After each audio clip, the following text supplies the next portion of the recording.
Ladies and gentlemen, we are live. We are live and back at it again, folks. It's a feel good Saturday day here at the Wrestling for Life Network as we jump into WWE Summerslam here tonight.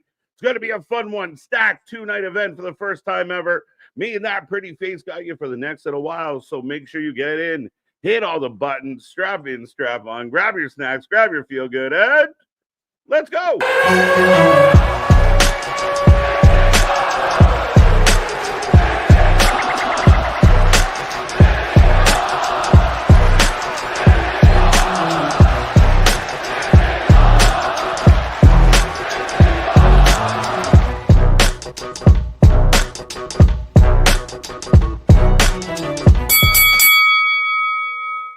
Ding, ding, ding. We are live and back at it again, folks. Like I said, we are the Wrestling for Life Network. This is another live stream as we give you WWE Summerslam tonight. We will be your live reaction to all the action, so make sure you get in that chat. We want to see triple digits hanging out with us today, so be a friend, tell a friend, and remember the prediction title is on the line. We will prompt you when we want to know. You get in that window before the ding, ding of the bell, and you can get your points. You track along, you play along. We're a little bit on the buddy system, so make sure you do so. You can be our next champ. It will also be on the line tomorrow, but we got lots of action. We got lots of twists. We got lots of turns. We got lots to talk about. It's going to be a good one here today. Welcome back. Hopefully everyone's having a wonderful weekend out there. If you don't know who we are, well, I am Mr. Evernight KJ White, the Iron Man of YouTube. That's Big Nick. Ladies and gentlemen, boys and girls, children of all ages, the Wrestling for Life Network proudly brings to you its YouTube tag stream champions of the world, the Every Night Delight KJ White. I am Big Nick, and there is a buzz in the air, I feel. This feels, I know we've been saying it all week and even beyond that, this feels up there with WrestleMania. I know it's first time two nights. This feels like this is already set up to out-deliver WrestleMania. Yeah, I said it. I've been saying it for weeks. I like the build to this. I felt like, some of the things that happened at Evolution, parlayed very nicely into SummerSlam. I think they've been on a bit of a roll here. I feel like the shows have been good. I know some people want to try and paint the demise of something, but on the contrary, we watched the crowd reaction over the last few weeks. A lot of 8s, 9s. People are really happy with these shows. Good matches, good entertainment, good stories. And going into something like this weekend, a lot of guessing, a lot of who knows what the hell's going to happen. A lot of twists and turns could be ahead. So, yeah, man. Especially after last night with the John Cena babyface, and he's even playing into it today on social media. You and I both were like, I don't trust it. I don't trust it. Something's fishy. It felt too easy, bro. It felt too easy. Right away. It's John Cena. Yeah, is that what it is? Well, we are a little tight on time here before the start of the show, so we're going to rapid fire some comments. Nick will pick out any of the big ones, but Spaz, Bradley, and Mega, top 3 from last night, so congrats. There you go. Get in that chat, get your little crown, and you get to be on the leaderboard. But we got so many people to talk to. We're going to kick it off with $10 super chat from Spaz. When you're getting ready for a long carriage ride, do not forget to thank the hostess.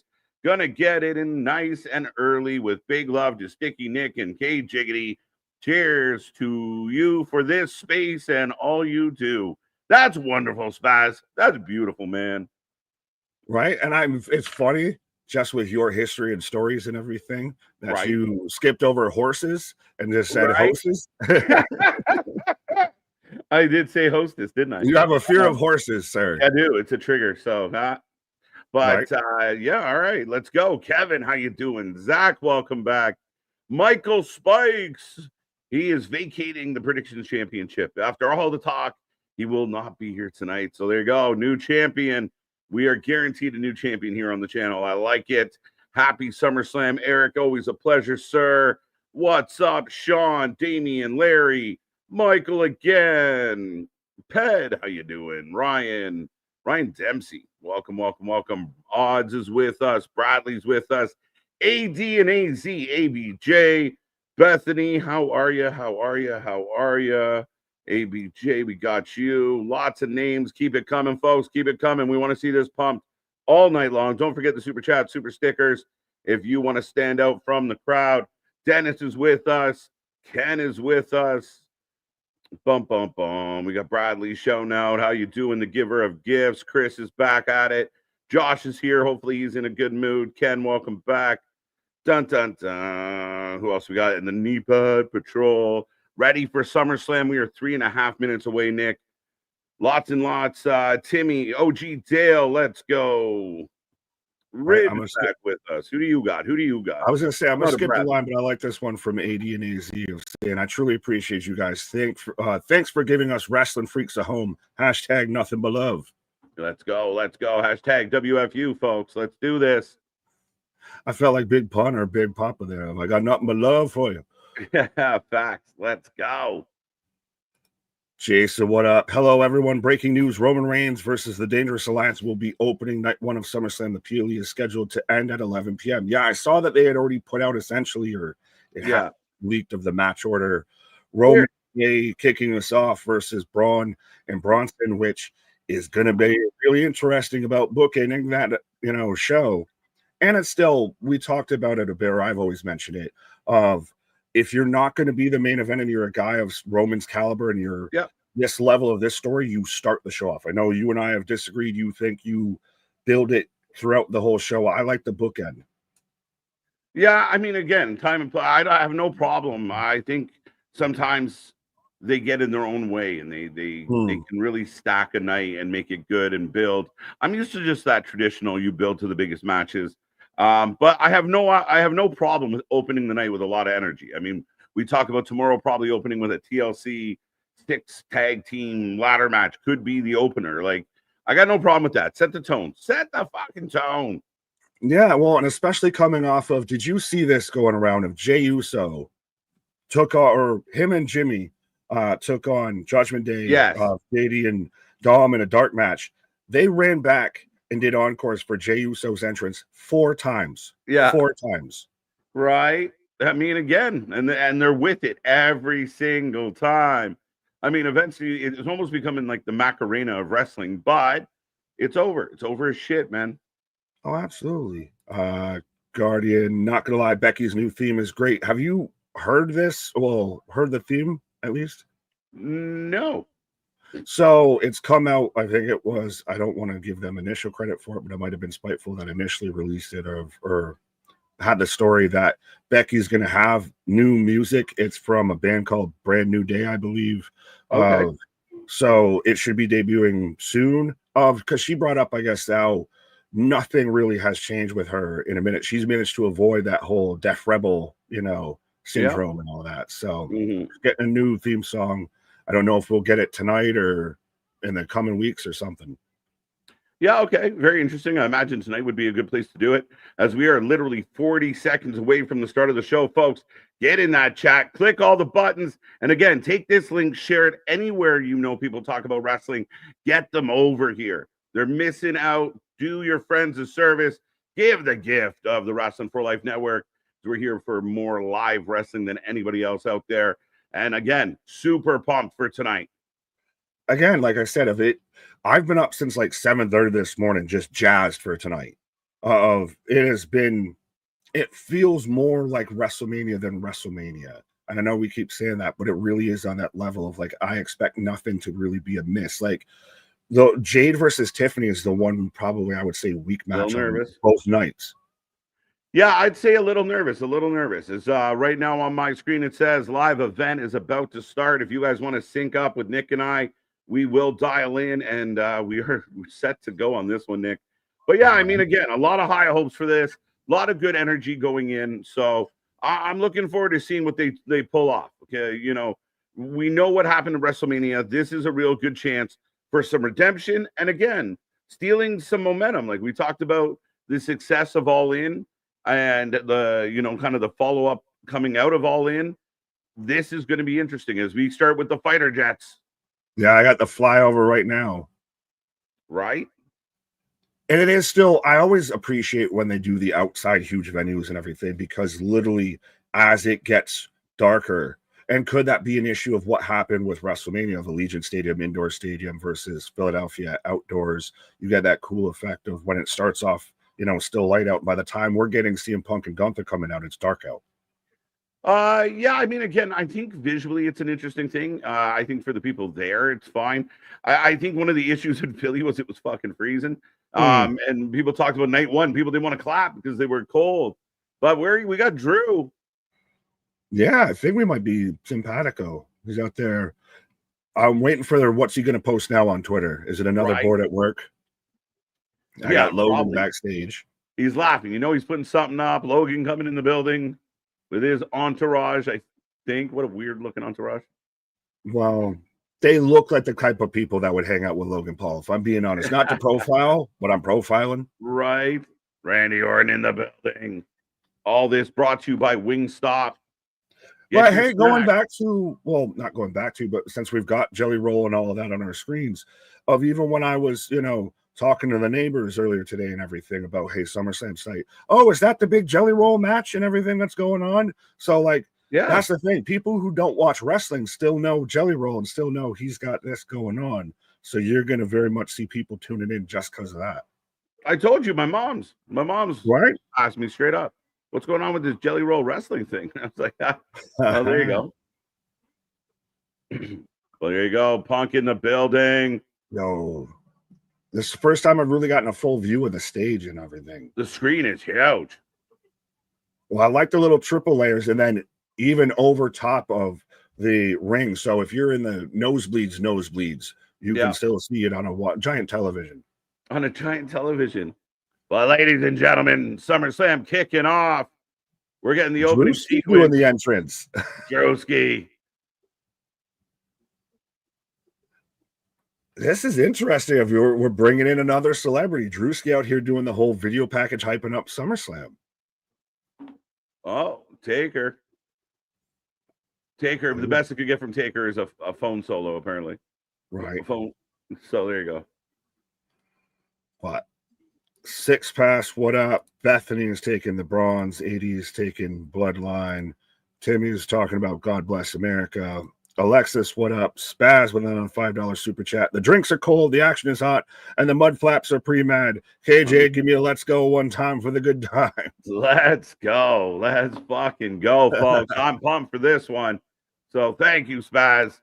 Well, we are ready to go. And SummerSlam's had a history of big moments. So I don't think this weekend is going to fail. No, not at all. Not at all. Well, and I think it is. They took that little scratch on the chin when it comes to WrestleMania, and they even God made a reference to it last night. The only platinum rapper that's going to be slapping you Sunday night is me. The irony of like if Travis Scott pops up and chairs Cody out of nowhere. You will see a full-blown riot on this stream. That might be the biggest mystery going into this entire weekend right now of what is up with John and, how is this going to play out? Has he really seen the light? Is this the double turn? Is this a ruse? What is this? I don't know, man. I don't know. They're bigging up the whole social media aspect of everything right now. Yeah. We're getting a beautiful day. Jelly Roll with the choke slam on late night. The bloodline, the bronze. Now I picked the bronze, you picked the bloodline. Yeah. Is that going to be the most that we see from Cardi B? Is just that little cameo package of yo, turn up. Right. Allegedly, she's not going to be on night 2. It's just a night 1 appearance. Okay. I can live with that. I'm okay with that. There you go. Jules asking any shockers tonight. I think we get. You think so? I still want. I saw someone throw out. Remember when he came out with the crutch, and then he gets to the bottom of the ramp, and he just picks it up and he drops it. Right. The fucking place would come unglued at that point. Yeah.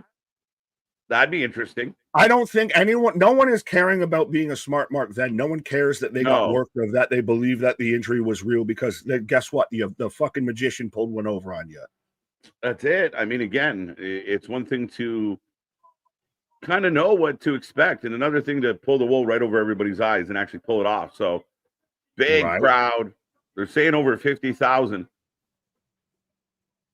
Well, that's the thing of I think MetLife holds, considerable amounts, and they've got them sold up all the way to the rafters. And our spam bot. Welcome back, the bots. We must be up on for a big day today. Right? Been a minute since they've shown up. Must mean, like you said, it's a sign of good fortune. Good fortune. Here we go. Here we go. Here we go. Ah, here comes Cardi B. Certified rapper. CB. That's a huge screen. Yeah, well, it's quadruple layered, as I've got her Titantron and everything right now. What's with all the bucking birds? Is she Lyra? That's someone else's gimmick, lady. Right, yeah. Oh, she is. She's doing Lyra Valkyria, Lyra Cardi B. But the big Titantron to me looks like the stanchions and everything around the stadium of like the seat level. Yeah. So I almost feel like it's similar to that. Yeah. I like. Right. Well, here comes Cardi, having a good time. I'd trip. Well, I don't know how she doesn't trip. Well, they're just used to walking in straight lines on, red carpets and everything like that. That's all I know. We're all synced up here, John. We all sync down here. What are we fucking it? It's a big crowd. It's a big crowd. WWE fans are expecting Rollins to cash in tonight. Is that what they're thinking? Or are they just like throwing it out there, that wild thought, so they can say, I think it's the throw the Hail Mary ball and just see what sticks. It'd be a whole lot cooler if you did. Like I know I'm threw that out there during our prediction show. I'm not exactly mad if it's just CM Punk wins. I'm not mad if it's just Gunther wins. I think that's either way is great. I want to watch the world burn. I want the Seth thing. I mean, again, I threw it out there about the whole, if Seth cannot go, could you pull really shock us and give us a Braun Breaker moment that we didn't see coming? Again, it'll be very interesting. Right. But Cardi's got a mic. SummerSlam, yeah. What the fuck? Any Logan Paul fans? That's where we start with this. How about Randy Orton? Pop for Randy. I feel like they just gave her a microphone and they have no fucking idea what she's about to say. She kind of talks like the Tasmanian Devil, though. That's just hip hop a bit at times right now, respectfully. Cardi B is insufferable. I'd take 10 Cardi B's over Sexy Red. Oh, that's not even a fair conversation. Yeah, no, that's the Temu Cardi B. That's not good. That's not good. Right. Yeah, so she said all or nothing, and then we go right into Jey Uso coming out. Starting the night with a bang, folks. Here comes Jey Uso. The prediction prompt is out there. Remember, you have until the bell to get in and make your predictions, and the bot is at it again. Bye. Let's go. Let's go. Where's Hunter when we need him? Would you take a Fiend over that? Yeah, no. Yeah, no. It took you a minute of what you said. I never want to hear that song again. I'm slightly upset that you made reference to it now. Look at this. But again, we talked, well, you especially brought up, you start off the crowd with high energy. Everybody's out the gate firing. This is the way you do it. Of Jey Uso's the first entrance you hear kicking off SummerSlam and for in-ring action. Right. You don't have a 0 hour. You don't have pre-show matches. You don't have Samoa Joe get ambulanced off during a match or anything like that. You start this off with some goddamn high energy.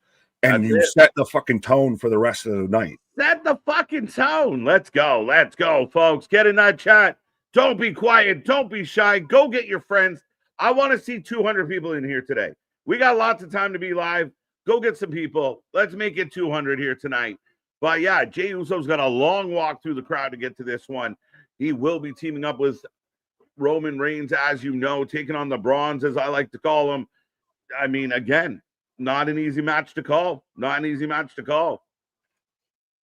It is, but it ain't. I mean, well, I can call that Roman's going to probably do most of the heavy lifting, seeing how long Jay's entrance is here. Right. He might not show up till about 5 minutes into the match. Yeah, it might take him a minute, right? But like, look, right. Listen, in his defense, still on the fucking concourse, it feels like. Right? Like in his defense, like they go to him and like, they're listen, man, you can't be blowing up. You got to find a way, blah, blah, blah. And then the next show he does, he's in the back corner of a stadium 3 miles from the ring. Yeah, I don't know why this man's blown up. Help him, help you. Right? Look, who wouldn't be tired? He's been walking for 11 minutes. Minus the Cardi B's, yeah. He needs some cardios instead of Cardi B's. Right. They gave him the wrong thing. They gave him Cardi B's. He needs cardios. This man walks more than Moses, and you fucking everyone telling him don't blow up. He's still dancing. And that's the thing is he's not just walking. It's not Undertaker. He's eating and everything and slapping hands the whole way. It would take Undertaker a day and a half to get from where Jay started to the distance. Ring. One step at a time. Look at him. Big deep breath.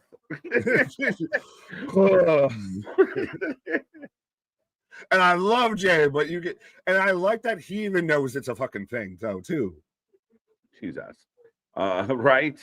Anthony Impact could wind up on A&E or CW with a new deal. That's the rumor. And I did see Mr. Anthony is in the chat. How you doing, sir?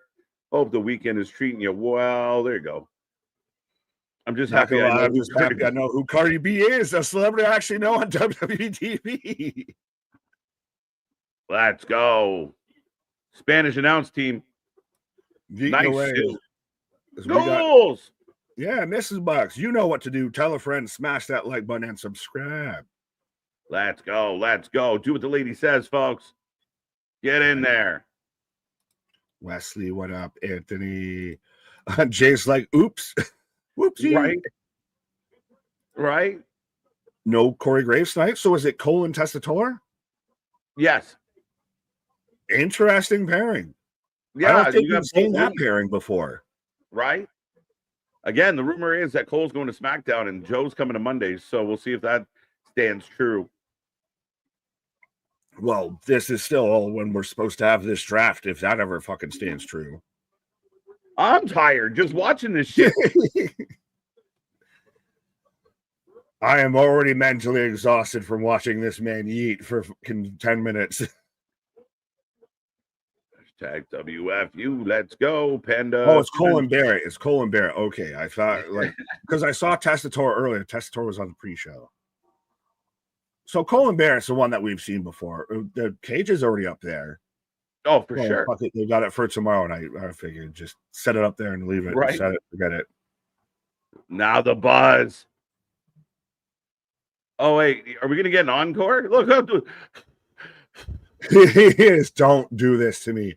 Ooh, in through the nose, out through the nose. In through the nose. If he puts his hands above his head, you know he's fucking winded. You don't know that shit from playing sports. Acknowledge the tribal stream, folks. TC1. Roman Reigns is here. The show feels so big. Again, it feels, now with it being the 2 nights, it feels on par with Mania. Mania doesn't feel, and it could just be coming off of that, of the past WrestleMania. Feels like it's got a new dance partner that might outdo it. Right? Do we need an answer at some point between the TC1 and the QB1? Right. Between Roman Reigns and Cody? Who's actually number 1 on the depth chart here? Well, as it stands right now, Cody's got the last dub. So, yeah, I mean, I don't know if that story doesn't cross paths again. We'll see how that works out. But look at, like, the positioning of where the star is. That's crazy. Everything and the production value. You feel how big this is. And everyone kind of instantly just start looking at Roman's shoes to make sure they don't get taken off him or anything like that. Right? Do you tie those kicks tight tonight? Duct tape around them. You gotta get this fucking shit off me. Right. 1, 2, 3, kid. How you doing? The entrance would be way better with lights at night. they should have waited till later on in this match. And yeah, we're already starting off on the right foot, eh, Boston? He's not exactly wrong. It's a little bit like, remember what was it, 31, when you had Taker versus Bray during the day? Yeah. It was a little, at times, they made it work because like Bray's visuals got like more lit up and everything. But it's still one of those, I'd rather have this start off the show, high energy, huge moment here. And again, like we said, set the fucking tone. You don't really need the lights out to do the eat. Like, we're good. Like, I think. Well, I think he's more talking with like Romans. Yeah, I mean, but yeah, it is. It's all fine. It still looks visually outstanding. Again, I think there's, like you got Cody coming out later. Punk coming out later. You want it to look big and feel big. I don't think they're gonna really dig too far into, like you said, upsetting the order of their matches to go the other way. Like, they want this match first. It's first. Right. AR1 went up. A Jobson. I like Bernard Hero. The guy looks like an action figure. Yeah, really does. I can literally look at him on my screen and I turn, and on my desk is an action figure of Roman Reigns. So I can do a little comparable. Right. Roman Reigns doesn't cut Jey Uso entrance, huh? Doesn't cut. Fair enough. Yeah, absolutely. The card is stacked for both nights. We're getting our money's worth. Absolutely. Yeah, I would 100% agree. I mean, it's, again, for the fans who are like, I'm not really into this SummerSlam. What more do you need? What more do you want? I don't know. Like, 80-90% of all the top talent are involved in some way, shape, or form. It looks amazing. Anybody that tries to spin this as a negative or, oh my God, they could have done better. Look at this shit. Get the fuck out of here. I was gonna say, I wasn't raising my hand. I was acknowledging my tribal chief, as you should acknowledge a tribal stream and hit that like, share, and subscribe and everything. But yeah, you just had 40 to 50,000 people. Roman Reigns. And the boos, like, instantly before the music even kicked off, started for the next group. But look at this entrance. Like, they're monsters. I haven't seen them actually have like a true tag team entrance before. Not really, no. And Bronson coming out with the shoes. Debo style with the shoes around the shoulders. Let's fucking go. Those are big shoes, first and foremost. Man's got big feet. What? I said, man's got big feet. I don't know, man. I feel like he's got some toe room in those. But yeah, no, is it the shoes? We're gonna find out, folks. But I like how that's just such a unique thing that no one's really seen before in wrestling. Like, and it's such just a prison move of anyone that's ever like grown up in a rough neighborhood knew exactly what was happening in that moment. Yeah. And you had a lot of people learn what was happening in that moment. Yeah. But no, 100%. I mean, again, it's not very often. It had been a long time since someone kind of embarrassed Roman to that level. I mean, Roman's taking beatdowns, taking L's, but this was a beating that wouldn't end. And then they jacked his shoes.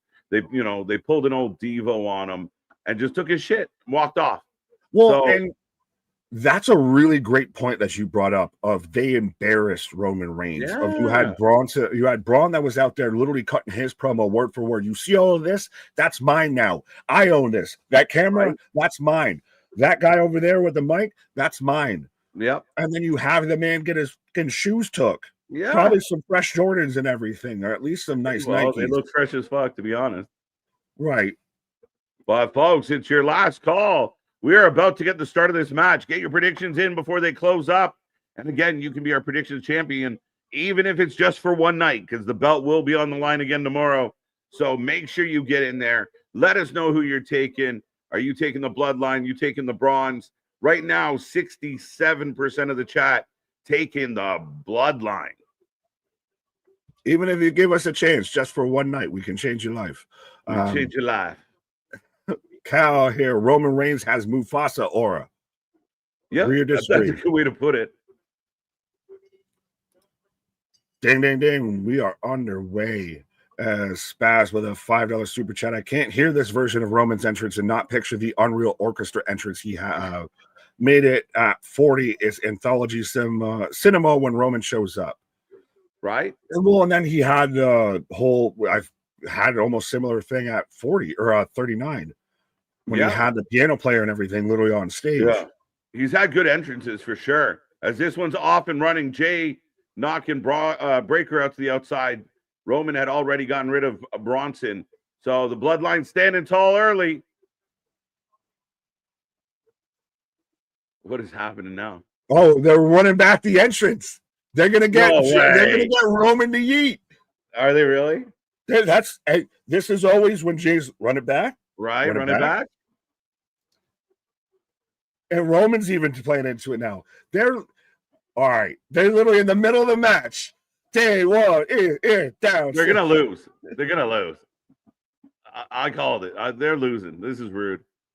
They're rude, crude, and unattractive. You are dog walking somebody right now.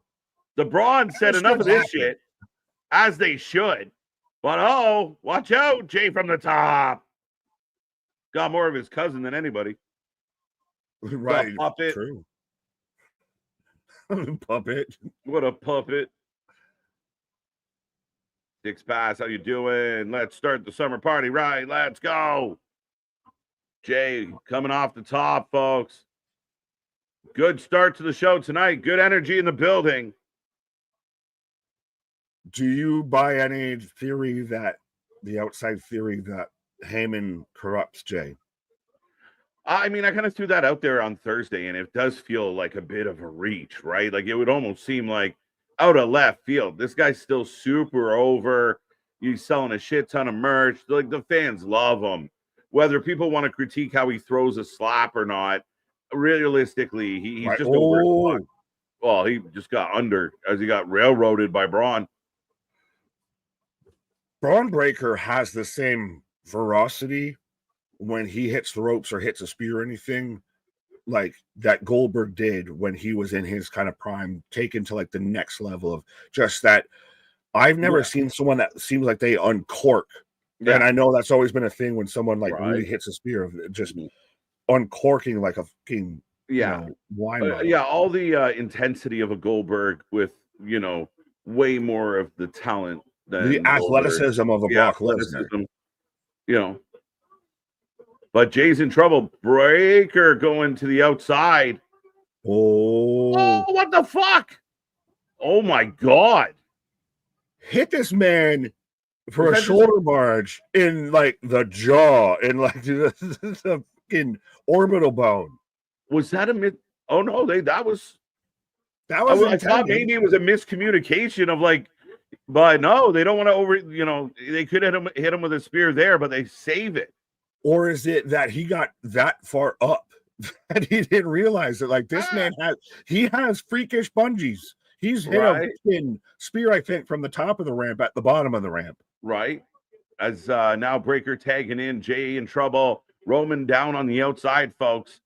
And again, those predictions are closed, but it's an interesting one on this to kick off tonight. Right. That speed hits the same every time I see it. NIL program was a massive success. That's actually a great comment because he's from the NIL program. Right. Yeah, they've had good fortune with the program. Like several names have come in and done well. Breaker being one of them. We've seen Oba doing well. A couple of the girls are still getting, even a Brimley. Like they've got names that they're working on that are developing and turning into something. Absolutely. Spaz with another $5. Guys, you do realize the tribal chief just gave the former wise man the Shula Fala. I can love wrestling and this chat. That's what it is. Bronson came out here with the Shula Fala. That's excellent. The Shula Fala. Let's go. He is your tribal sneak. Breaker mocking Roman. The crowd was chanting, "We want Roman." So the bad guys cut it off. Howdy, howdy. Howdy, howdy. Shula Fala. Yeah. Ooh, make that look better. Tyrell, are Jordan's endorsement now? Well, wasn't Roman supposed to be coming out with his own pair of shoes, much like Swerve and the Bucks did? Yeah, I believe he A crossover. I don't know if they're out yet or yeah, I remember seeing talk about it. Right. But yeah, Roman's definitely made them a thing, but no official partnership that we're aware of. And yeah, I just caught glimpse of Heyman literally sat at ringside or standing at ringside with the Shula Fala on. The Shula Fala. Jay still trying to get the tag. Bronson toying with Roman. Again, a good classic tag match. The bad guys cut off the ring. Won't let Jay get the tag. The baby faces and the guy that everybody wants is on that apron, helpless, and wants nothing more to get in. Is it interesting though that everyone, and I do mean everyone in this match, their attire is just black and white? Yeah, very much very interesting, right? Like everyone is just wearing dark clothing. Like honestly, all right, which Polynesian, which Samoan am I looking at now? What is this? Oh, the double body weight, splash there. The piggyback body splash as Bronson. Yeah, look, Roman just not having it. Jey Uso getting a pound of flesh taken from him right now. Right. What up, Clay? What up, Wrestling Proud? I saw someone else, Kevin, Tyrell, Bash 8, Jacob the intern, we got you. Brandon Barnes. Bethany, I know Jey Uso has a partnership with Foot Locker. Right? Is Foot Locker still a thing? I can't remember the last time I've seen a Foot Locker ad. Right? I think they're still a thing, yeah. Fair enough. Pretty sure. Jey Uso fighting up. Shots to Breaker's gut. To the head. Right. I'm surprised. Well, is it we're going to work over Jay because he's the one that started off this match after being gassed out from the fucking entrances and everything? Well, and you said Roman's going to do the bulk of the heavy lifting. We barely seen Roman. I know. I'm proving me wrong on every step here. Jay going to need a nap.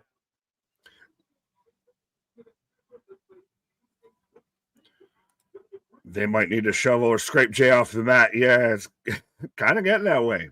Jay taking his lumps, folks. Bronson and Braun still not letting Jay get to Roman as we were back on the outside. Right. Roman, we're going for the clothesline spot. Roman's watching this. This is where Roman runs around and saves Jay, not just watch this happen. Yeah. Oh, Jay moves. Oh, Jay moves. The wing stop desk cover gets moved. It saves him. I agree with this, Jose. Roman Reigns' teeth looking good. Very much. I've seen them veneers quite a bit. Well polished. Glistening with shiny teeth in me. Right. Braun Breaker down after missing the clothesline on the table. What time does the match start? Right now. It's happening now. It's done, Junior. It's happening. Oh, we're going to get the tag to Roman. Oh, that was clever. Bronson pulls Roman away right as Braun pulls Jay away. Right. So they've just been working over Jey Uso this entire match. Nick, I'll be right back in 2 seconds. Fair enough. You're good. As Heyman's beside himself. Maybe a bit of both. Facts. I love Jay's gear. His knee pads are dope. You're just appreciating anyone that wears knee pads, MDB. Jacob, okie dokie.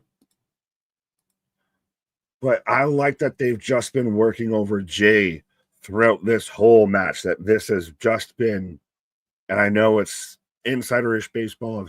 We all kind of know Jay gets gassed at times and all that. But they're getting heat over on Bronson, especially right now. We're going to keep working over Jay. We're going to deny you. So when they do finally get the big hot tag into Roman, the crowd's going to fucking pop. You're building up a nice little second pop. throughout the match. You had the big reaction. You had the big moment of when Jay comes out. The encores. DDT, excuse me, from Jay on Bronson.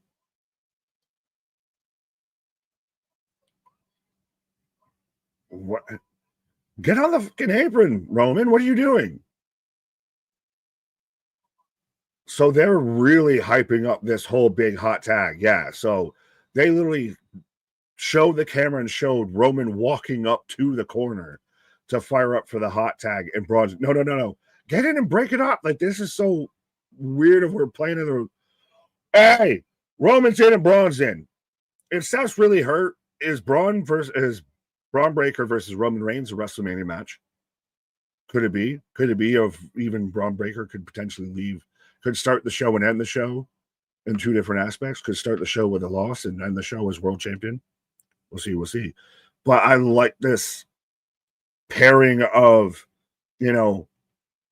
the past wise man's prodigy to, I would assume, if not the current, at least the very much the future wise man's prodigy. Spear on spear, back elbow from Bronson or from Braun Breaker. There's too many Brauns. Braun on Braun security. Come on, Roman and Jay. Nick, how shocked would you be if Buffalo Bills gets Micah Parsons? I'd be incredibly shocked. I'd be over the moon and thrilled. But yeah, I think it would then even more be Super Bowl or bust. But yeah, I would wonder what it would cost to get that. Jay seriously needs a breather. Yeah, we're going to get Roman going for... Roman's going flying. Roman Reigns just took off and did the Undertaker over the top dive spot and everything, and did it so fucking high and far. He almost overshot both Brauns and just fucking planted himself. You forget how just still super athletic Roman is even in this match. Like, the level of athleticism in pro wrestling right now is unfucking real. Not what I meant, but sure, Ronan. I'm confused, but okay. Tyler Bate in the crowd. Oh, it's what I meant. So it's what Boston meant, I guess, is we're getting Roman Reigns setting up for the Superman punch on Bronson Reed. Oh, small package from Braun. 1, 2 go. Got everyone. Yeah, literally. Well, holy shit. Well, duh, I love knee pads. Well, what about elbow pads? Are those secondary, tertiary? Where are they? He flew so far, I almost hit a butt. Yeah, literally. Oh, Superman punch. I fucking love that. The slingshot of Braun setting up for that, kind of slingshot spear that Roman did to put out Taker, and he eats a fucking Superman punch. Bronson retakes Roman out, though. The tribal chief is unleashed. But I still like all of this. I like of it. All of these matches get hard to predict of who's going to win because everyone's fucking cool and everyone's great right now.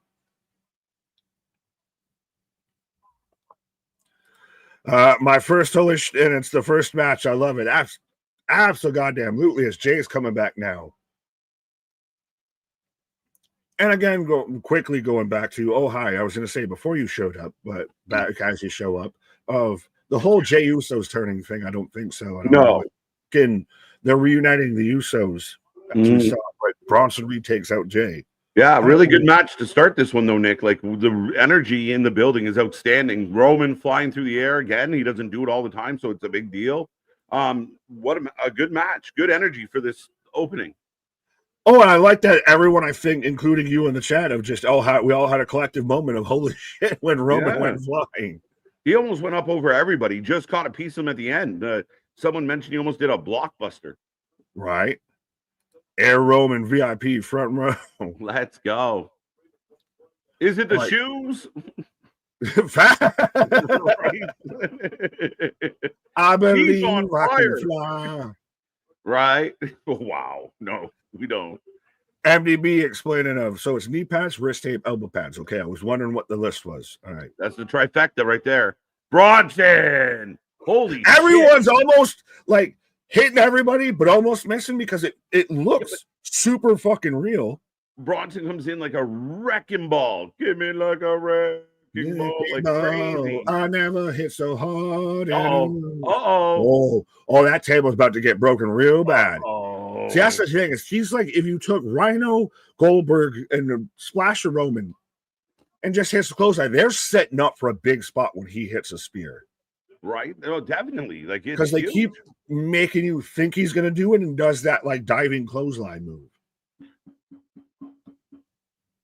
But everyone in this match is surprisingly more athletic than they appear. Like it's insane. It's the shoes. I thought Roman was about to break his neck on that shit. LOL. I got scared. He came in with force and again almost cleared everybody. I think it was AJ Francis recently said about his moonsault of adrenaline's a bitch. Yeah, well, that's what I'm saying. I think why everyone's flying an extra torso. Yo, Bronson puts Jay up in the electric chair position. He slapped Breaker on the way by, but eats a bulldog. Shout out to the Steiner brothers right there. 1-2 count. Doing it like my daddy did. It's got to be the shoes. Look at Reed. It's just there's too much momentum to stop him. And then that's what I was. It also feels like there's a bit of adrenaline added in all of this. If everyone's got that little bit of extra oomph behind them, right? A little pep in the step. Listen, for those out there that just will not believe that the WWE ever put on good wrestling or good wrestling matches, it's all about the show, and they don't watch WWE. They don't do good matches. I take a match like this over a Texas death match for no reason at all. I'm sorry, I will. All day, every day. I'll tell you what, I'll take this over a 6-man tag match to kick off my WrestleMania of the fucking year and everything. I'll tell you that. And I don't bet you we'd have a stretcher spot to put everyone to silence either. There's Braun again, Nick. Superman punch. Wobbles Breaker. Cameraman's getting in the way. Even the but cameraman. This feels so. Yo! Through the guardrail. And the crowd clapped. Like a tennis match. Well, this feels just so naturally legit. Like it feels organic. Like it's not all right. Set up to it in this move of we're having to shove the cameraman out of the way because I'm about to kick his ass. Yeah. And they keep changing directions. Like we're used to it coming one way. And then Braun gets stopped going that way, and Roman goes and puts him through the other way. Like they're changing directions. Like you said, the cameraman, they didn't cut away when the cameraman started getting bumped. They stayed with them, like wobbling through. Like that's what I'm saying. It feels like a fight. Yeah. Tsunami! Let's go. Climbing the prime buckle. That's what it needs to be called. Superman! No, I'm going to be 0-1. The prime buckle, though, is key. Major key. Needs to be called that from now on. Jay's got the finger up. 1D! Roman's like, oh, my arm, you big bastard. Roman's like, fuck. Look. Oh, that killed. Jay gets the pin. Dude, Braun breaks it up. Yeah, you're not into that. Roman's grabbing the back, grabbing the chest. You big son of a bitch. You big son of a bitch. Let's go. Thought that was over, folks. Breaker breaking up the pin. When's the last time, though, you saw the 1D pulled out there? You're right. Roman Reigns.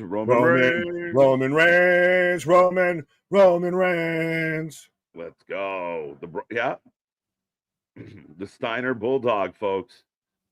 I liked it. It made me laugh because when Jay went up, you usually don't see any offense from the guy getting perched, and he gets put up there and he slapped Breaker and like either swatted at him, but I thought he got contact of just swipes at him like whoa. Right. The boys are bringing it. Yeah, again, hell of a way to start this. Now, again, we talked about this, Nick. set the tone. The tone is set. Now, where do we go? And I hope this continues. Great start to SummerSlam. Absolutely. Heyman looks hilarious right now. The shit's gold. He's unreal. The most expressive human I think I've ever seen. Straps down. I haven't even noticed until now of how golden rotisserie brown Braun Breaker is. Oh. Breaker setting it up. The athleticism is fucking crazy with Roman. Oh, and Roman takes it. If it says out, are we setting up for Roman Braun at WrestleMania? Maybe. Jey Uso spirit, headbutt spirit. Whoa, wait a minute. Is Jay gonna save the day? Yo.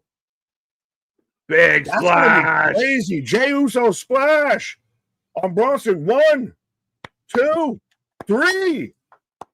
Jey Uso, can it be? Saves the day. Yeah, I mean, again, Roman saves Jay, but Jay ends up getting the W, and the fans are yeeting their ass off. Great match, good finish. Paul's pissed. Roman's talking shit the whole way, and we need to come up with a shirt of it just got one shoelace on one side, another shoe by the shoelace on the other side, and on the back call it the shoe of Fala. We're trademarking that right now. The shoe of Fala will be trademarked by the end of the stream. The shoe of Fala. I like it. But Roman's feeling it. Not an easy match. Good energy. Back and forth. And Jay gets the pin. Yeah. And a hell of a way to start the show. And yeah, I like that we already had an unexpected outcome in a sense of, even if you predicted that Roman and Co was going to win, I predicted Roman got the win. He just came back. He's the big star. He's the tribal chief, right? Jey Uso gets the win, gets the pin. Right. Now it gets interesting, so what other surprises might we get tonight? Yeah, it's not just the main events either. There's surprises that can happen in between. Mm-hmm. Yeah, there you go. Oh, Michael Cole already said it. God damn it. All right, they beat us to the trademark. Boo. I'll fight Michael Cole for it. Jey Uso flying through the air. Great visual. Big splash. Paul's pissed. Paul's not happy, folks. Do you think Jay's going to put the Ulafala on Roman? So are we going to get the babyface trio of Roman and the Usos? Maybe. We do have a War Games coming up. Maybe they need to be friends. Yeah, well, that might have to be a discussion at some point of what would you do right now soon in the War Games. Yeah. Right. Times of flying. Or are we going to get the Yeets? Are we going to get a Roman Yeet? We could. Make Roman Yeet again. That's what we need. Jey Uso just dying for oxygen right now. Someone get him a mask. I need a breath. Holy shit, this kid. And again, for anybody, I mean, Jay got worked over hard for a large chunk of that match, sold his ass off. And again, you can't argue with the crowd. Like, look at the fans. They are thrilled. But it very much feels and it fits the vibe of SummerSlam's always known as the biggest party of the summer. It feels like a party. It feels huge. As we're getting an ad for 2K25. Opens with The Rock, by the way. We'll see. They're mentioning that it's on Switch 2 now. That match got me pumped. AD and AZ, I'm with you, buddy. Good start to the show. Don't forget, folks, we got more coming your way. We're going to be here all night long. We're back at it tomorrow, back at it on Monday. We watch more live wrestling than anybody else out there. So be a friend, tell a friend. Let's see how high we can get the numbers today. 130, 150, 180, 200. Where can we go with this one? Again, go share this link with everybody. Right, I was going to do the joke of see if you can guess which box we're in the arena right now, folks. We're doing all of this because it looks like we're up there, in the stations. But yeah, we might be in the Geek 100%. Box. Pause. Whoa, often imitated, never replicated, never duplicated. We do what we do because other people can't do what we do. Facts. But that's it, folks. We got more coming your way.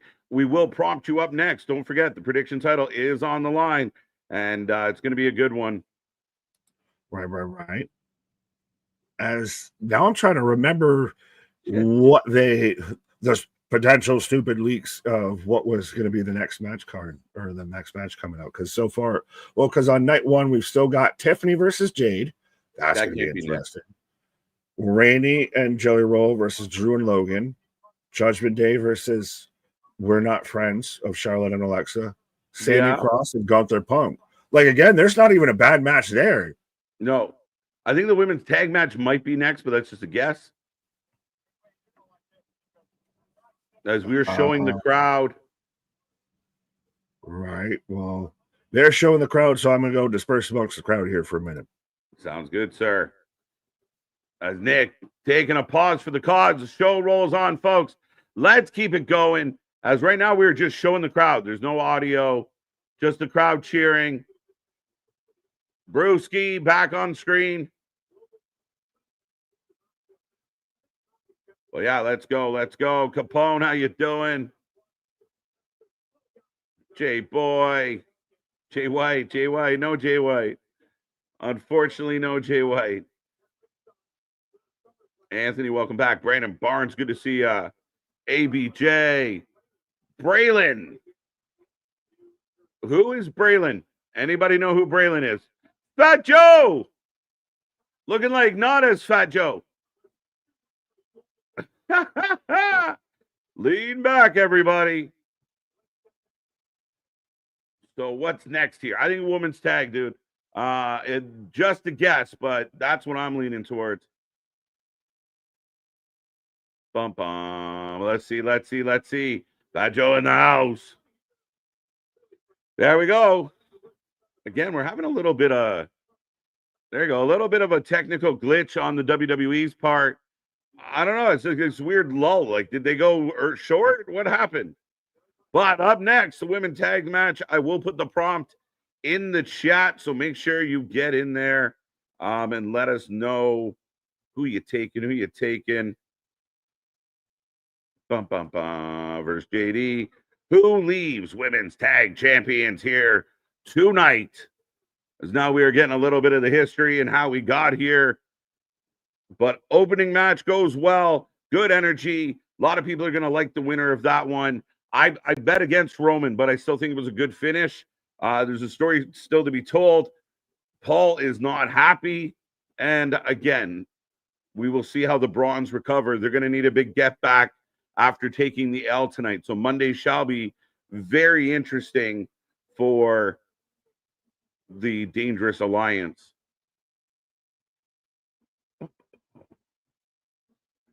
Well, get your votes in. Who you taking? They say Fat Joe is the Hulk Hogan of rap. It doesn't lean back for me, brother. What's love? There you go. To lean back. I like it. Evil cheerleader for the win. Judgment Day retains. Charlotte and Alexis. I think I took Charlotte and Alexis. I'm sticking with that anyway. Charlotte and Alexis for the win here. I think they're getting over. I think they're working well. And I do think there's a potential here that if Dom loses, I mean, maybe we see more fragmenting of JD, even though every time we think JD's done, they kind of have a resurgence. So what do we know? What do I know? I don't know. Flair Bliss for the win. JD retains. Flair Bliss for the win. Blue Jay, if your Blue Jays win the NL East, I will give you a toast to your vitamin water, zero sugar. Well, thank you, Christian. Go Jays, go. Hoping they can pull it off. A couple nice trades, and we'll see. There's a lot of excitement right now around the Jays. I don't want Nepo Baby to win. All right, fair enough. You're allowed. Charlotte and Alexa. All right. Big Joe. Skinny Joe. Big Dog. How you doing, buddy? Woo Fighters for the win because they need the belt so we can keep the tag team thing going. to build up the storyline with Alexa and Charlotte. I think so too. I feel like if they lose tonight, then what, right? Do you kind of get the instantaneous pivot and they don't like each other again? They're just starting to like each other. So yeah, Woo Bliss. Woo Bliss is good. I like that. Woo Bliss. Alexa Flair, the frenemies. Lots of I like it. Keep it coming. Keep it coming. JD for the win. Anyone see the Marlins come back on the Yankees last night? I know Nick did. Oof. Nick's not even here to defend himself, bro. Come on now. Come on now.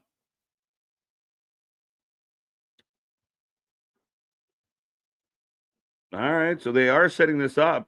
Jay should have taken the pin at least. No, I got no problem with it. The way this works out is great for me. And again, Roman's kind of the hero, but Jay gets the pin. Yeah, I got no problem with that. Love this package. I'm with you, Denisha. Setting it up, building the whole story, the whole frenemy things. We like each other. We don't. We're getting used to each other. You know, the odd couple, if you will. So I think it works. It looks good. And the package setting up the match. Again, we're ready to go. So get in that chat, folks. Don't be quiet. Don't be shy.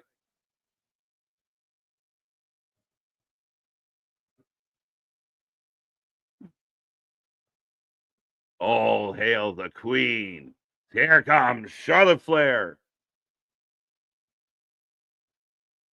When JD loses, the finger pointing will start. Yeah, I kind of got that vibe, right? So I'm with you, Anthony. I could definitely see that being part of the case here.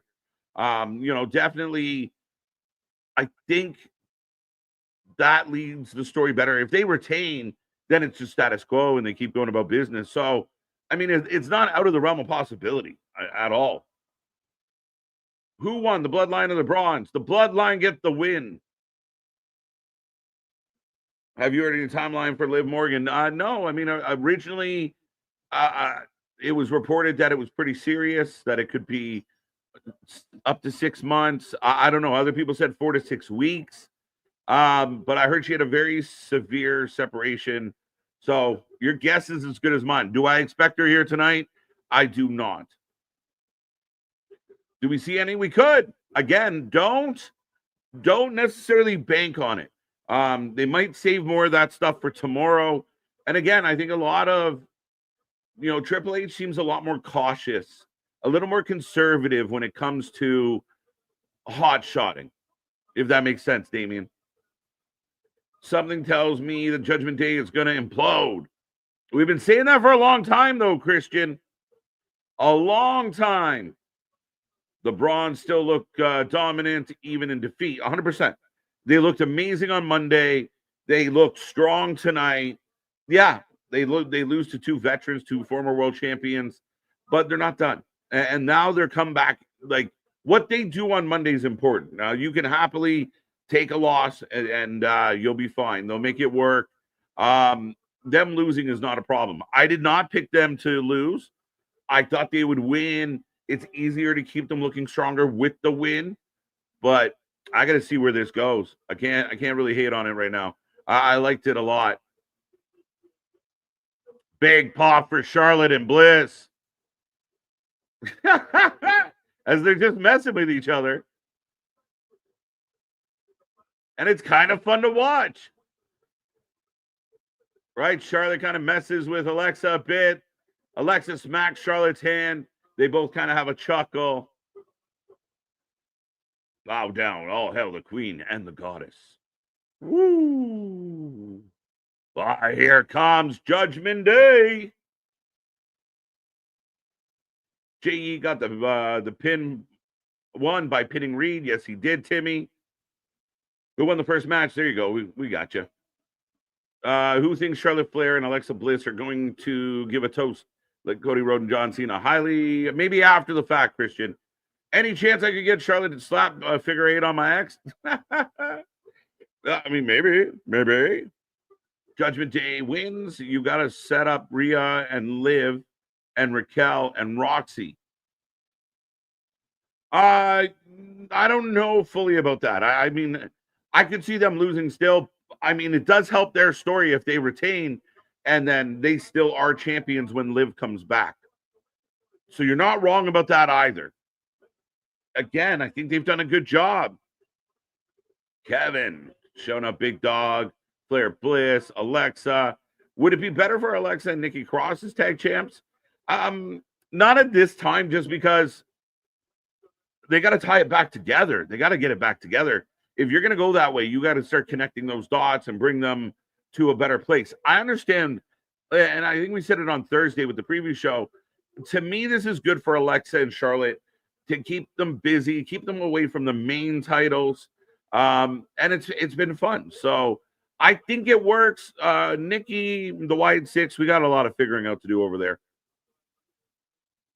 Liv dislocated her shoulder. Yes, she did. Raquel and Rock breaking up when Finn starts blaming Raquel for losing the belts. Yeah, again, it feels like it's highly possible. I love these two together. I'm with you, Anthony. A lot of fun. Hard to argue, but folks, it's about to start. We did get the bell. Last call on your predictions. And let's check what the polls are saying. 76% going Flair and Bliss to get over JD. So pretty big favorites on the chat here. And we get the jump start. The Odd Couple. Yeah, right. A little bit. When do we see Ilya? He's got to be soon. I thought, do we get Ilya heading into France? And is that partly why it is very plausible that CM Punk wins tonight? Could you run into France or, later into the fall and do Ilya, Gunther, Sands title? Yeah, we could probably. Yeah. Again, mixed reports. I heard 6 to 8 months. Then I heard 4 to 6 weeks. Then I heard, I don't fucking know. We love Alexa, and Charlotte is growing on us. Listen, Charlotte's getting residual. Like, it's like love by proxy. Like, literally, they're like, we like Alexa. We're going to cheer you. But we hate you. Maybe we don't. We're not sure. I don't know. But Roxy throwing bombs. God, this team sucks. Fair enough. That's it. Alexa and Charlotte, the God Queens. Okay, the God Queens. Epic. JD definitely losing. The entrance was flat. Oh. Did it start? It did start. What's up, Paul? Roxy, absolutely beautiful. She is. Papa John's tastes like cardboard box comes in. Yeah, no, I think a little overhyped. Hashtag not sponsored. But yeah, I had myself some good wood stove pizza today. You set up all of the all mom's exes versus Raquel and Roxy. Just line them all up, puppet. Let's go. I think you meant Doms, but we got you. Charlotte and Bliss for the win. I don't want Alexa anywhere near the Wyatt Six. She needs to move away from the Wyatt stuff completely. I guess she loved him, but she's got to be her own person. And again, she hasn't really gone that path, right? She paid homage when she returned. She still has that vibe. But right now, I kind of prefer, I agree with you. I kind of prefer her doing the Charlotte stuff. Hashtag A, Flair for the Bliss. Okay. A Flair for the Bliss. We'll go with that. You got to set up Rhea and Liv with Dom and the X's. We'll see, JV. Maddie, what's up? How you doing, buddy? How you doing? Chris back. Nick out of the 4 women in the ring. Chris, that is the stuff that's going to get you vomidos from this place, sir. Come on now. Be smarter than that. Be smarter than that. Speaking of being smarter and someone who isn't, but yes, that might be, 2 minutes for high commenting. Yeah, just dumb. Yeah, we like being on YouTube. You like us being on YouTube? Please help us stay on YouTube. Yeah, right. Punk wins. Seth cashes in. Fake Booker. Oh, I'm kind of in with it. Flair and Bliss, new champs. How you doing? Who did you pick in this match? The socially awkward couple here of Flair and Bliss. There, the Empress and the Queen. The acquaintances by necessity. Right. Oh. But back-to-back tag matches to start the show tonight, by the way. Well, there's bit tag heavy because we've still got another tag match with Jelly Roll and Rainey versus the heels. So tag heavy. Right. Let's get the tag. Nice pop. And here we go. The two smallest women in the division, I think. Yeah, I watched Bloodsport earlier, and I know I love me some Jonathan Gresham. I didn't realize he's shorter than Natty and Masha Slamovich. Even the missus saw it, he's like, he's so little. He again, very talented man, but he's just very little. He's just a little feller. Oh, Raquel breaking up the 2 count. Charlotte back up on the apron. Oh, down she goes off the apron. That was well lived. Right. Oh, back Raquel to the Rumble. Alexa gets rid of Raquel. Roll up by Roxanne. Lots happening. Yo, gouging out the eyes. When's the last time you saw that for a Sister Abigail? Let's go. Right. Oh, back elbow. That's a rare move, too. Not a back elbow. The back elbow there. Spazzy. Braun came in and destroyed new champ. Punk came in, wheels injured, Rollins out to the ring, lay him on Punk. That would be a funny way to do it, actually. Not only does Punk get screwed, but Rollins isn't cleared, so no rematch. Yeah, so Rollins comes out, like you said, on the crutch, and maybe he just hobbles onto Punk and walks away with the belt. That would almost feel so flat because like it might be a little flat. Very you expect just at least something. It'd be like, all right, so Grandpa just won. They're like, no way. The guy with one leg just pinned him. Well, it would be if you know the product and you watch the product religiously, you react to that. Yeah. If you're SummerSlam, big show, New Jersey, you don't know what the fuck's going on. Yeah, it's an interesting one. As they continue to cut the ring off, Alexa can't get the tag. Roxy with the blind tag. What's up with the leopard print fucking tandem thing with Judgment Day here? Right. Roxanne Perez looking more like Pam Bundy out here. Pam Bundy.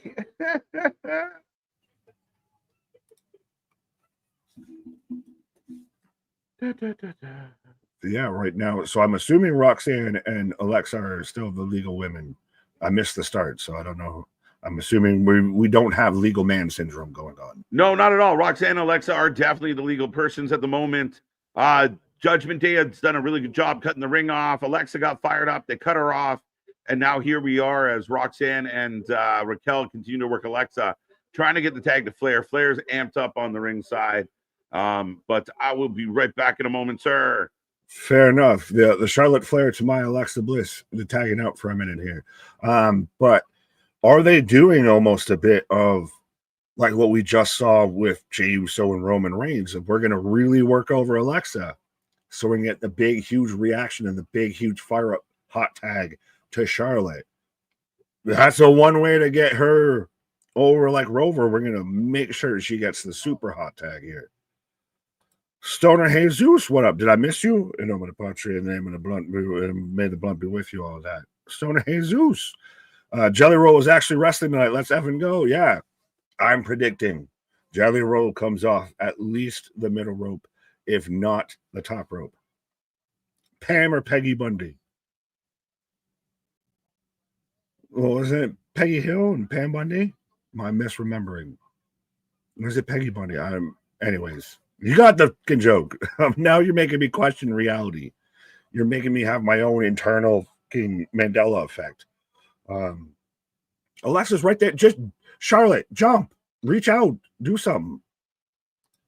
Nick, if your Buffalo Bills win the Super Bowl this year, I will give a toast to you with vitamin water, zero sugar. Well, thank you, Christian. I can tell you I will be toasting with something that has no vitamins, probably not much water in it, and definitely more than zero sugar. But I appreciate you. Peggy Bundy. All right. So I was terrible. I made a wrong reference. Shame at me. Weekend at Seth's. Nick is like, you know what I meant. Exactly. 100%. You got the fucking joke. We all laughed. We moved on. don't question the fucking all-powerful laws out here. No, fair enough. I'll admit, I done goofed. Roxanne when I need a Alexa. Again,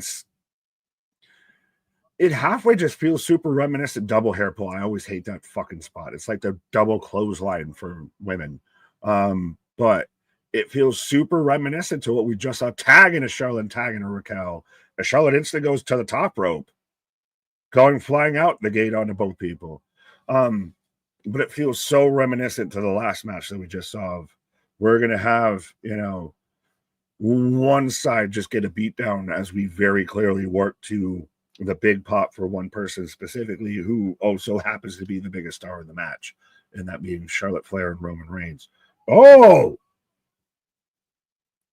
little out there and cartwheel into a clothesline from Charlotte. You can hear the wrestlers way more in this show. Fair. I mean, I don't think that's exactly a bad thing if the ring's kind of mic'd up a bit better. I guess I know what you're saying with Wrestling Proud, or at least I hope you're not mentioning about the John Cena calling spots type shit. But at least the ooh, the oomph, the ow, that hurt and everything. You're feeling that a bit more. As Charlotte's going up top. Moonsault on both Roxanne and Raquel. 1, 2, 2 count, dose. Actually, if anything, if it's Peggy Bundy, would be more Raquel. She's got more of the froof hair and everything. So, anyways. Stoner Jesus, may the blunt be with you as always. Yes, yes, yes. Theater, what up? Hot tag. As we're getting figure 4, figure 8. Does she bridge it? Oh, before she even get the bridge, Roxanne hits the moonsault. So, again, a bit, Alexa just kind of off for a bit because she's been doing most of the match. Makes sense. Spaz with a $10 super chat. I asked a girl to prom. Went to rent a limo. I waited in when I got flowers, I waited in line. When we got to the dance hall, we waited in but when she was thirsty, there was no punchline. Oh, that's such a I think you misspelt line and a couple of times, but that's such a fucking dad joke. But I like it. Jelly Roll is not under 300 pounds. Congrats on the weight loss. I think now, but yeah, fair enough. I mean, has he been out there working with DDP Yoga? His blind tag from Roxanne on Raquel, his choke slam for Raquel on Charlotte. Pop rocks. 1, 2. Alexa Bliss break with a natural selection. That's Alexa Bliss just hit a natural selection on a Roxanne Perez to save Charlotte out of a pop rocks. That's cool because it's a little stealing on the move. I know everyone's going, it's a blockbuster. Doing it like that with Charlotte, that's a natural selection. Jelly Destroyer forthcoming. I'm predicting of at least mid rope, if not top rope. Yes. As Alexa tags back in on Charlotte. Oh, small package. 1, 2 count. I could see still keeping the titles on Judgment Day because you have the potential of a Rhea and Liv reunite and come back, or at least the Liv Vengeance story. I don't know if the titles need that. If you might just be then log jamming the title's Sister Abigail as she looks back at Charlotte. Oh! And she boots and stops Raquel. She saves the day, and she looked like she was going to turn on her. I told you. 2, 3. And your new women's tag team champions, the acquaintances out of necessity, Alexa Bliss and Charlotte Flair. And what a fucking... As she grabs her, they're hugging it out of I don't want to hug you, but I got to hug you. But the whole change, just with Charlotte Flair, just coming from Royal Rumble to where she makes her comeback, she wins the Royal Rumble, you kind of get behind her, the fans halfway start to get annoyed with her. Her versus Tiffany, she very much becomes the heel when she's trying to be the baby face, gets a bit embarrassed, has all the controversies, and now babyface cheered upon high out here. The Queen and the Empress, your women's tag team champions.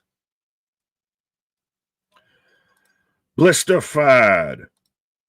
Hell yeah, Bradley. Hope Blood Sport was awesome. As per usual, and every day is a good day for wrestling. Absolutely. It's a great day to have a great day, folks.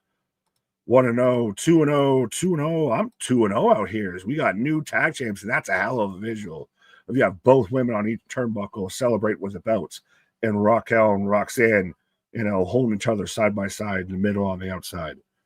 1-1, 2-0, 2-0, and new. 1-1, never give up. 1-1, 1-1. I can sleep happy now tonight. New champs. Anthony's losing his gourd already.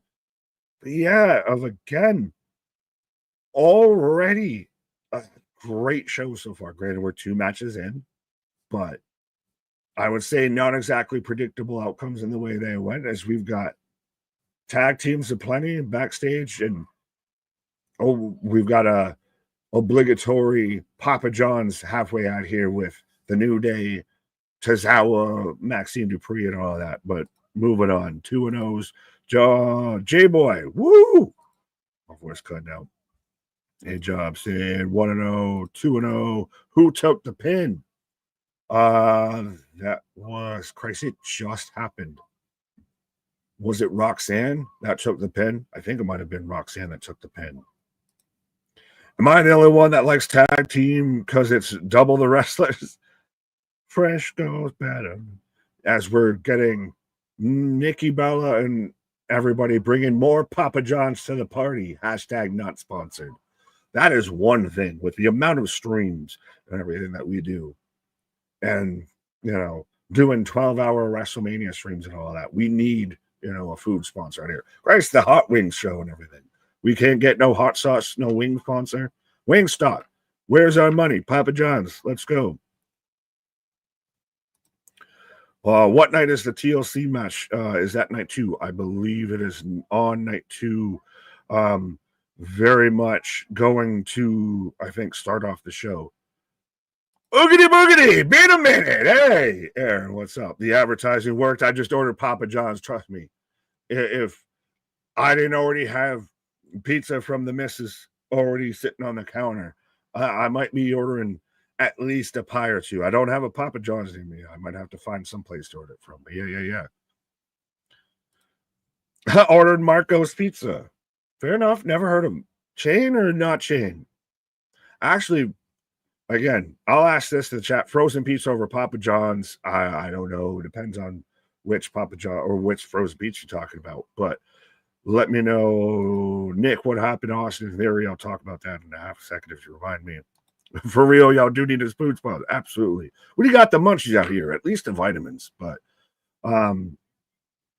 it's chain pizza. All right, fair enough. Ahoy, rare Saturday off as a bartender. That seems very rare, but ahoy. It's not delivery, it's DiGiorno. As I was trying to get to, you can let me know in the chat as we were getting hyping up Canelo versus Crawford. Again, TKO is pretty much owners of everything combat sports right now. Are you more chain or even at least where you live? Is it more chain or more mom and pop? Or what is your preferred pizza to go to? Mom and pop or chain? Do you have a preferred chain? I know for me, as far as delivery, quick and easy, pick up, get in and get outs and everything. Unfortunately, it's mostly kind of chains, but you got to make dues what you got dues. But yeah, I just want to know, do you prefer chains? Do you got a favorite mom and pop? Because trust me, I still get care packages from back home in New York from my favorite pizza place, even though I live in New Hampshire. As Cardi B Outside is the official theme of SummerSlam for those who didn't know, much like I. Up next, we're getting Karrion Kross versus Sami Zayn. Pizza Hut forever. Whatever's open late at night is my favorite pizza spot. Who wins? Sammy versus Cross again. Yes, let us know. We're on match number 3 for the predictions as we're black and white. Timeless Tony Storm. Is that you? We got Cross coming out. He has to win this, right? And I know it's got the weird stipulation of Sammy would have to admit Cross is right or Cross has to say he was wrong or something. And there's still the whole contract debacle allegedly up there. Cross has to win this. Cross needs to win this. Sammy can almost go away, step away, and still be good. Cross can't afford a loss. I know I keep rhyming, but he's got what little momentum he has behind him, and it's mostly just groundswell from the fans. It's not any way that he's actually been truly booked. He does get some TV time, but that was after getting no TV time. So I think him getting a win here is a much better indictment of where he is with the company and where they plan to go with him than if he takes an L. Please bring the righteous. Kyle, MDB, you don't have to take a shot because Kyle made me mention the righteous, but I would love to see the righteous show up here. And now, granted, dig it. You were going to do the righteous. Can you dig it? But if that you were doing the righteous, would you have maybe wanted to do this when it's a little bit darker, when it's a little bit more sunsetty? Now they got such a hippie vibe to them, and they just did his entrance pretty good considering it's light out. Right. Yeah, I don't think so. I don't know if that really hinders anything. But yeah, I mean, it's harder to do lights out, that's for sure. Fair enough, but I don't know if you want to tell I don't know if you want to be lights out or the righteous coming back. But yeah, right. KJ's back. KJ's back. Let's go. I'd love to see the righteous here. I agree with you. Karrion needs this win. A loss here. It's a big stage. Sammy's a good transitional guy to kind of like pole vault you up the roster. It's been good between Sammy and Karrion. I expect this match will be entertaining. I'm hoping it's entertaining. And I expect Karrion to get the W, but never count out the underdog. The underdog from the underground, over under 10 cross bumps. Because remember, that was a story at one point. Cross doesn't want to take bumps. The same thing like Malachi didn't like AW, didn't want a job. Where are those people counting Karrion Kross's bumps? Where are they counting like John Moxley's like actual bumps or like selling a bump? Let's count those. Where's those people? Right. I dig it. No, I like this. Jules, so is Nick okay with Cross losing this? I'm scared Nick might quit if he does it. No, you're going to expect a crash out. If he loses, he's not going to be happy. It's going to be a rough night. It's going to be a rough night. Right? But I mean, maybe Sammy wins here and it leads to a stip match for them down the road. So they can have a 4th, 5th, 6th, 7th match? It's a rivalry, buddy. It's a heated rivalry. It's a microwave leftover. You think so? I don't saying it's a heated rivalry. I think it's starting to very much lose its luster. You think so? I mean, again, I think so. I mean, if you want, Cross booked, I mean, I'm happy to see Cross booked and in something that's kind of been fun. So him not getting, I mean, you think? But I hate that argument of like, oh, well, if you want him booked, he's got to be at least booked in something. Like, cool, you can book him in something that isn't. You don't like him beating up Sami Zayn? It's been going on for months. Yeah, that's okay. It's called a rivalry. But he's already won and shit. Like, this has already been done. All right, Sammy got the crowd pumped. But yeah, I mean, again, there's nothing wrong with a back and forth. Like, not everything's one. It hasn't been back and forth. What do you mean? Well, yeah, he lost the Night of Champions. Yeah, okay. Yeah. But he wins all the matches on Raw, which is I just want something more. Ross needs it. Oh, he needs the win for fucking sure. He needs something, but I hate that. That's the default of like, well, at least he got something. Yep, and I agree with Bethany here. I want Cross to look good here. I don't want him just to win with a roll up. Like, I want him to look solid. He's got to choke this man out. Like, choke him. See the life flash before his eyes type of shit. Yeah, man. Sammy, give him a good little scrap, but I want Cross to look good here. Right. Yeah, hang tight on that one. Hang tight, because I don't know what to believe. Allegedly. Allegedly. But again, at that point, if you don't have anything for him, maybe that's the thing. You let him go to TNA. You let him go wherever. I mean, people talk about AEW. I don't see Cross doing much better in AEW. Would he do the Death Riders just right? I don't know if they'll let him. Yeah, that's the biggest question. Or will he be out there doing the L's to Darby? True. Would he you put him in a tag team with Brody King? Well, there you go. I'm in for that. Hashtag meltdown. Yes. Oh, Sammy up and over. Oh, Cross got him up. DVD. If you kick up, because I just got that. Kick out? Look, kick out. Okay. So like I said, you seconds. All right, as Cross works the jaw, tries to get feeling back in it. I'm crashing out if Cross loses. I think there's a contingent that are definitely going to not be happy with a Cross loss. Yeah.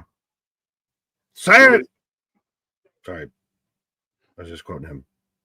Trips pushing Cross and Aleister Black in back-to-back days. Yeah. I mean, again, there are people being used that may never have been used if Trips hadn't come along. So I like what Aleister Black's doing. I got hope for Karrion. Yeah, that's all we can do right now is hope and pray. Instead of fall and pray, of hope and pray. Hope and pray. Oh, Spiral suplex. Little late, but the predictions are closed. I forgot to hit the send button on that one. You got an extra Brucey bonus with that. Right. 69% going Cross.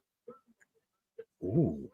69, nice. But also a lot closer than I thought. I mean, a good chunk of people going for Sammy still. And again, you can never count Sammy out. That's the fun part. What do you do with Sammy if he wins? I don't know. I mean, again, I think if he wins, they keep going with Cross. So then we're just this is a feud that never ends. Yeah. Big double axe handle coming off the second rope. Well, and does it not neuter Cross if he has to sit there and say I was wrong? Because that's part of this whole stipulation. Then that's just done. By the way, the stip to me is silly. Oh yeah, you have to say a thing, okay? All right. You were right. It's so lame. Was he wrestling his wife? Is it better than the indentured servant type angle and everything? That'd be weird. Yeah, I don't think they run that. They haven't done that in a long time. So that would be a different take to it. I mean, sorry? No, I just said that's very 80s wrestling. Yeah. I mean, again, I think if you were going to do if the Righteous were here and then Sammy has to be the fourth in a group, that would work a little better. Right. You have to join us. Sammy has to join another group that he doesn't fit in. Cut to the bloodline. He's just the comic relief again. Right. It could, maybe to an extent. Cross loses, we riot. Fair enough. Karrion forced Trips' hand. I'm not giving Trips credit for anything Cross related. I disagree with that. To an extent. Well, I think Bethany is right on it too, though, with the fans are pushing Cross for the Triple H of the fans pushed Hunter's hand, then Cross did. Yeah, fairly similar to what Boston's saying. And you know what? To an extent, yes. I mean, Tripp still has to listen, so that I understand where, we got that. But somebody gave him time for that promo after WrestleMania. So we got to understand that the company was okay with that happening. But yeah, he got himself over. You got to give Karrion a ton of credit for making himself relevant all this time outside of the ring. Absolutely, absolutely. Well, it's just so weird that now, after everything, is when it all clicks. It's kind of like, did you see when hashtag We Want Carmelo was trending number 2 on Twitter? It went away. I know. It went away. It's funny how so many of these things come and then they go away, but Cross has been stayed eternal. Scarlett passing the pipe to Karrion. And I mean, I think the other way around with that. I think part of me, I think it was Bethany in the chat that kind of said, let's let Cross look strong, right? You don't necessarily want him to use the pipe as Blue Thunderbomb Also- reversal. Scarlet distracts the ref for a moment. We get a 2. Oh, I had to remind myself, no one wins on a Blue Thunderbomb. No one wins on a Blue Right. Thunderbomb. The pipe goes flying. Right. So we tease it, and we're not going to get a payoff on it. Right. We want Mello. My question becomes like with Mello, with Truth, what would you do with them? Like what would you do with Mello right now? Yeah, that's the thing, is no one asks the follow-up question. Right. We want Mello to do what? Just use them. Just use them. All right. So I see tag. Right. Name what? Mm-hmm. Oh, Sammy just kicking Cross in the face. They're rude.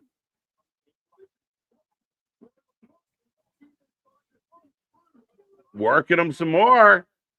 Does Sammy need to pull out kind of how he is when he's wrestling Kevin, of like, I can despise you, I want to end you. Is Sammy going to get himself DQ'd here? Is Sammy going to get himself DQ'd? What is happening? Oh, Scarlet. Whoa! Would that be a huge twist?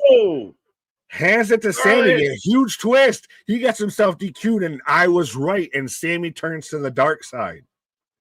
Strike me now, Skywalker. And she's telling him, do it!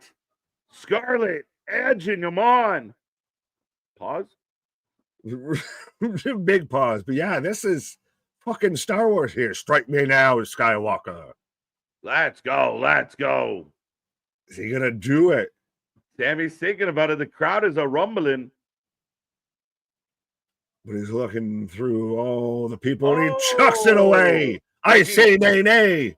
You keep saying it. He is the heart, and like he's the he is the thread that keeps everything. The moral compass. 2 count. 2. Sami Zayn is the moral compass of the WWE universe. Exploder suplex into the corner. Sammy's gonna win. Sammy's gonna win. Fucking wish this. I will walk off. I will walk off. Sammy's gonna win. Helluva! No fucking way. 1. It's over. Sami Zayn with the W.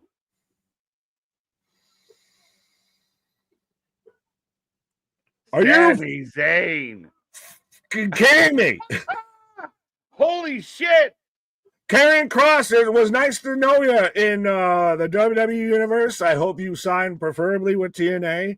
Well, it'd be nice to, I wonder what you do if you go to AEW. Maybe you do something closer to the Death Riders or the House of Black and everything. You know. I'm done. It's just, what the fuck? Why? Make it make sense. You ain't got the answers, KJ. Why? What did I do? I said there's a chance Sammy gets the W and this story continues.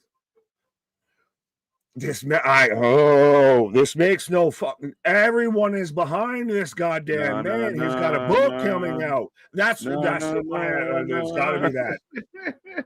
That's the only way. Or what the fuck? I don't know what to say. Why would you have him win here? The man's got a book out. The man's got a movie coming out. The fucking crowd's getting behind him. There's more cheers for Karrion Kross just showing up in a fucking video package than some people's entrances. Sammy says we're done. And Karrion says, yes, we are.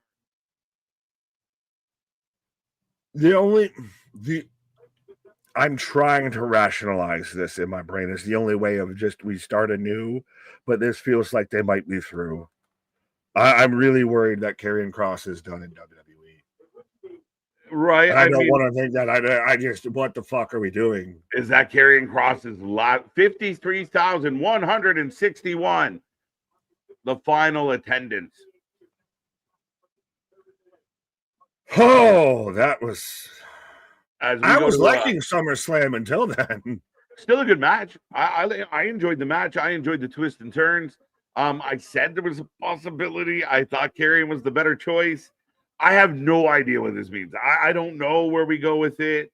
I'm shocked. I'm surprised, as we are getting the Hulk Hogan package and Michael Cole paying homage.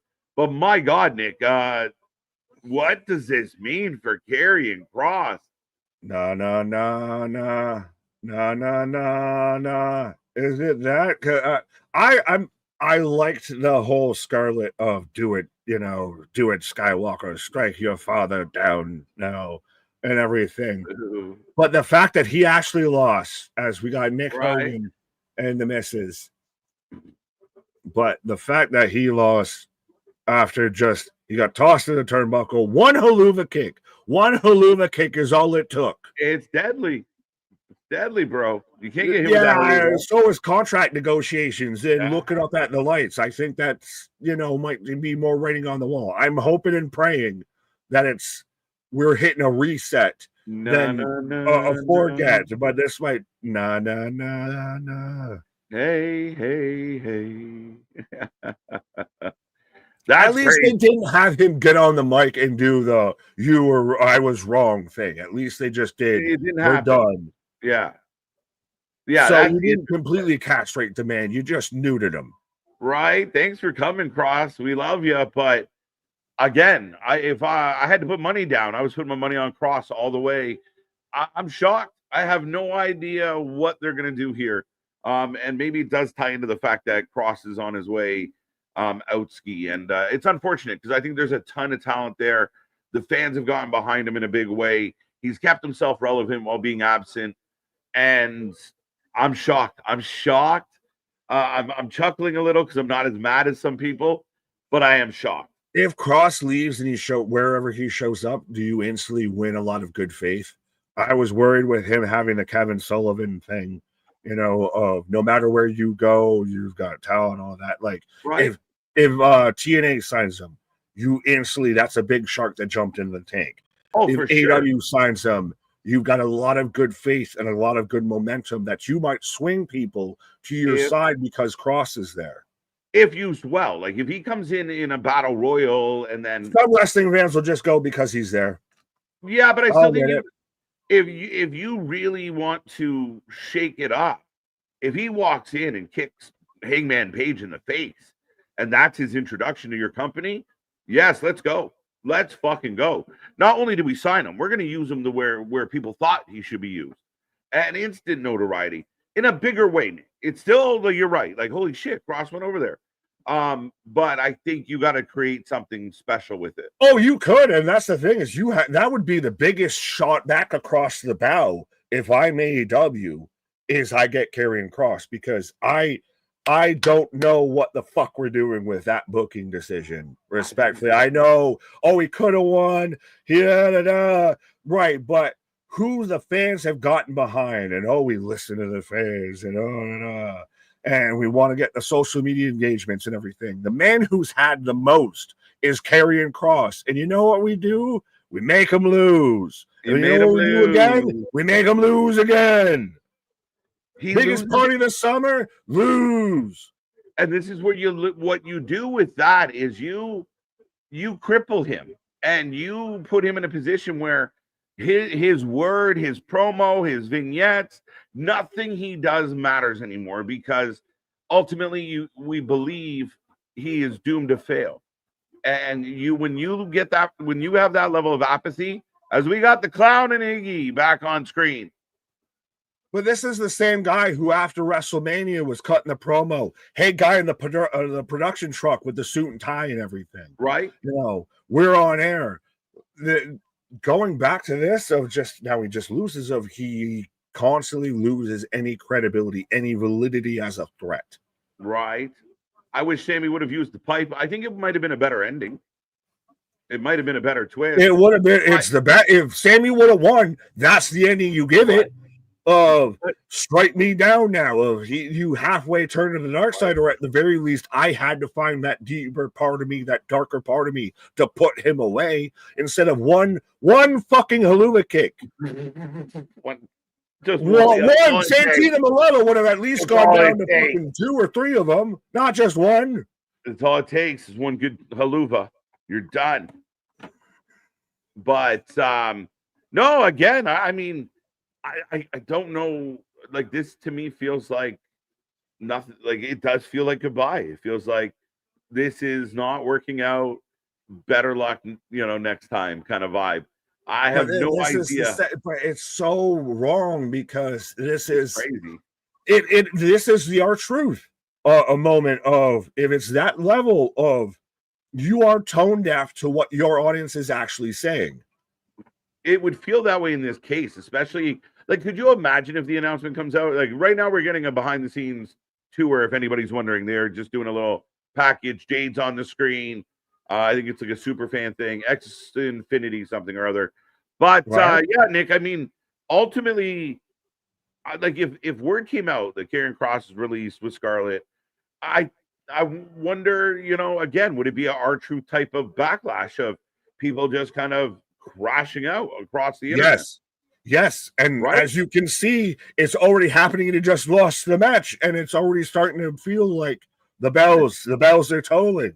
Right. All right. Up next, folks, we are getting Jade versus Tiffy. Dun dun dun. Perhaps Karen wants to move on, and you could have done that. He could have even moved on if he fucking won too. Just saying, but no. No, like move on. Like maybe he's No, just not. Move on from WWE. Yeah, like sayonara. Oh, I wouldn't feel that with him being as passionate he is towards stuff and cutting the whole promo that he did after WrestleMania. I don't, be a good soldier and all that. I don't know. It felt like he was one of those of, I'm going to cause enough ruckus while I'm here till they start to either fucking notice. It's kind of the CM Punk playbook a little bit. Mm-hmm. And he recently did put out like a pretty big monologue about, I don't care about the grass being greener out, on the other side. I believe in water, taking care of your own lawn and working hard on what you have and da da da da da. So he definitely has himself positioned as a guy that doesn't easily just give up. And I mean, he's had a lot of opportunities prior to now to kind of be deflated and disappointed with his career. Again, I think it's just a really strange thing because as the fan base goes, we keep waiting for this cross moment that never comes. Like that's where it's different than LA. LA's had a few moments, right? But Cross hasn't had any. No, he worked away from coming out looking like a broken condom, a fucking Trojan man and everything, and had to come back, and then was getting the final testament over, which amounted to fuck and all, and then was finally getting back to that feeling of when Cross was in NXT before Adam Cole hit him with the, what they need to do to make Adam Cole cool? Ring the bell. Cross was back with the fans. We were behind him. And you know what we do? We job them out. We make them lose. Right. Absolutely, Jose. No, you're right. Like, I mean, it is very interesting. But, ladies and gentlemen, the show does roll on as Tiffy, Nia Jax was on my screen. Jade Cargill and Jade Cargill are going one-on-one for the title. This is going to be very interesting. And I picked Jade. Yeah, I think I know I'm a Tiffy time guy. Maybe this is snake bait now, but Jade wins this because Tiffany's kind of just gotten stale, lackluster. I know she's on like a 13-0 win streak and everything. Yeah. And she's been there, but she hasn't ever felt as much as like the champ or anything. She has never been the most prominent story on SmackDown in the women's division. No, and I mean, I even think like going into certain things, like I feel like I was more excited about Trish than Trish versus her. You know what I mean? Like, I thought Trish could win an Evolution. Right? That's the thing is I think just Trish or Tiffany, Trish, I'm getting my blondes mixed up. She had the moment with Charlotte that kind of got sideways. I don't know if she lost. Do you think she lost favor with creative or anything with everything that happened between her and Charlotte, and it kind of got sideways? And maybe we need to hit a reset. Maybe a little bit. I mean, I don't believe so because, I mean, I think like through watching Unreal, you kind of see them kind of, tell her to say sorry. They still went ahead with the match. The match was a success. So I think that all gets swept under the rug because, you proved that you fucked up. You said sorry. You made it. You Water made it under the better. You bridge. did the job, right? So, or you got through the work. Charlotte does the job. As holy shit, we're filling up with the fog. But There's is it you've got to pull the trigger on Jade too? That's why I mean, I know there's people super critical of Jade, and they seem to be very much stuck in her past. Like, this entrance is wicked. Whoa. Rep My in Jamaican queen coming out here. Feel the rhythm, feel the rhyme. Come on, y'all. It's storm time. Let's go. Yo, she's fucking winning. She's winning. Sorry. She winning, right?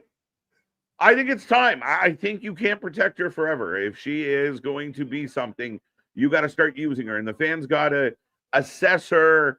If they want to critique her, do it based on what she's doing now. Not what you saw her do before. Not, what she did in her AEW run. Let's look at what she delivers today and critique from there. Does it get interesting of if she's champion, Naomi retains, and then Bianca's just waiting in the wings of either way she could go? Yeah. I mean, in a lot of ways, you do have that. I mean, you don't have a lack of talent. That's the great thing about this is you can do a title change and pivot quick of like, all right, not quite going the way we thought. Even Tiffany, for an example, maybe coming into here, she's not as over as a baby face as they thought she'd be. It's fizzled out a little, so they pivot. All right, we're gonna go this way. I think Jade has the biggest story when you tie back in Belair and how this all happens. Now, some people do think Bianca could cost Jade tonight. Interesting. I think that's just you saying that if Bianca turns heel. Is it just me, folks? I think it might be just you. Just me that doesn't trust Belair. It's just me, Oos, town since day one. But could this actually end up? I know we're all worried that this is going to end up clunk in the junk. Could this actually end up being a really good match? Right? No, I agree. Like, I mean, that's when we got to this in the prediction show. We were very much of like, oh, this is either going to be this could go really good or really bad, or really not good. Yeah, really bad, really quick. Again, you got to let your young talent grow and gain that spotlight. Not every Charlotte Flair or Becky or Bayley or Sasha match. They weren't all amazing matches that were flawless without their without their mistakes and oversights. We think of them now and because we've seen their career. And I think we got to remember some of the talent we're seeing now are just coming into their own. Jade's just coming into her own. Tiffany's just coming into her own. Absolutely. As they even pull up 211 days as champion, 7th title defense. I didn't think it was that many. And she's 13-0 so far in 2025. Was it 4 against Nia and 3 against Charlotte? Probably. I'm going to go take a TV timeout and go and do the math on this. I'll be back, sir. Yeah, 100%. And take your time, sir. Nick's taking a pause for the cause. He is rolling through. We are rolling through as well, setting up Tiffy, defending her title. Get your predictions in, folks. Who you taking? As it looks like just over 80% of the chat right now going for Jade over Tiffy. Right before the bell, we will close up the prediction window as well. It's Tiffy time, but it's the last time tonight. Again, how do you guys feel? Good entrance, good vibe, good energy in New Jersey right now. Could Bianca cost Jade? It's a possibility. Again, I've been very skeptical of Bianca and how she was going to work into the story. The last thing I expected was Naomi to win the title of Raw and go over that direction. So very interesting. Do they come back and they're buddy at first? Is there a bigger issue? Or do we just get introduced to a new Bianca real quick? I don't know. I mean, it is a possibility. I admit it feels less and less, but we get a shot of Cardi B having a good time.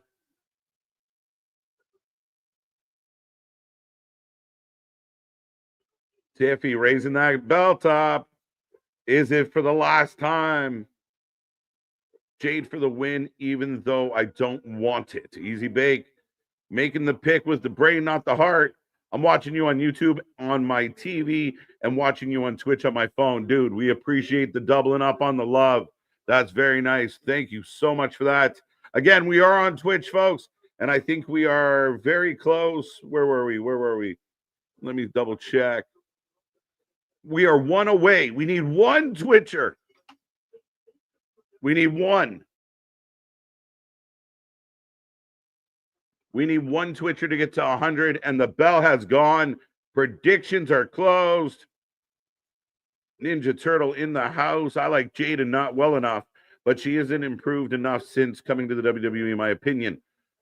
And that's fair. I mean, you're not alone in that thought process. A lot of people think that. I personally feel like she's improved quite a bit. I think even when she's doing interviews and such, she feels a little more natural. Tonight's a big test to see where she's at, to kind of compare to what we used to see. How does this match work? Who leads this match, right? You don't exactly have that wily veteran to kind of work through some of the spots. As Tiffy eats the guardrail, both women on the outside. Jade for the win, got that one. Jade, what's up, Steve? How you doing? Planning on doing Canelo versus Crawford live stream. We'll think about it. We'll think about it, Christian. We'll let you know. I see the cage. Yeah, the cage is waiting for tomorrow. This is going to be the worst match of the night. Hold on tight. Hold on tight. We're hoping not.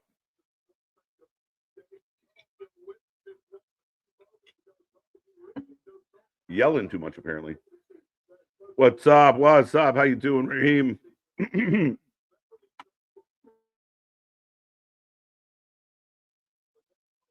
How's it going, Raheem? There. That's better. That's better. Yelling too much, like I said. We still got hours to go, and the voice is already cracking. But Tiffy taking down Jade. Tiffy wasn't ready to be a champ, and Jade isn't ready either. Again, I think it's sink or swim for Jade. I have no problem with them trying to see what she can do. Tiffy was super fast. And, I mean, a 7 title defense is, again, not the most exciting title run, but, I mean, I understand why she got that moment. I understand. I think it was a very important, a symbolic kind of match. So let's go. I mean, I don't see there a problem. And I think the fans have to be more open to them trying some stuff and being more open to change and unexpected decisions. Big backbreaker. Nice move by Jade. Jade ready for the main event. We got to find out, Mega. We got to put her in. Tiffy is a veteran in this match. What's up? What's up? Doing well. Hope you're well, sir. Happy weekend to everybody out there. And again, thank you for stopping by. Be a friend, tell a friend. We want to jack the number in the chat all the way up, folks. So be a friend. Take this link. Share it with everybody you know. As Jade has Tiffy on her shoulders. Down she goes. Eye of the storm. Big kick out by Tiffy. Second-hand embarrassment. Jade's knee pads are on point. We're happy about that, right? Almost three. How was Tiffy not ready? Great in the ring, can talk in the mic. I mean, and again, just very green overall, Boston. I don't think it really a bad thing. But I think overall, as we see her go through this run, I think her next run's going to be better. And I do think Tiffany works better as a heel ultimately. But we do have a lot of heels. But I like the idea of her kind of finding that heel groove on the main roster. She'll get more titles, but again, maybe not the most exciting first run. Yeah. Both. We got Tiffy on the guard or the apron. Jade suplexing her back into the ring. Let's go. Tiffy time, says Taco Mark. Jade is a beautiful woman. Absolutely. She just looks like, I mean, someone said it earlier about Roman, looks like an action figure. That's Jade. She looks like an Amazon. She looks like an American Gladiator or, an action figure. Like, I mean, I know she wants to do this wrestling thing. She should be the villain of every movie that requires, a badass, woman to step in and be kind of the lead villain. She's perfect. Cast her in all of them. She's got such a look to her. But I will say, The match has been okay. Okay. People say they are sick of Rhea, but when you try to push new, again, that's the catch-22. Like the fans will say, "Oh, everything's so predictable," and then get a little nice Hurricane Rana. The match has been okay, but they, when they surprise you, but we didn't. I didn't think they were going to do that. Well, you can't have it both ways. Oh, nice transition. Going for the Alabama Slam. Down she goes. Jade almost too tall to take the Alabama Slam from Tiffy. Pretty as moonsault, legs up. Oh my God.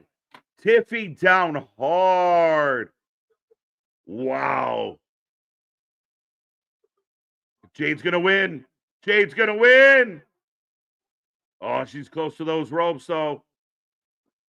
Yeah, no, that's not good. That's not good. Not even for a count.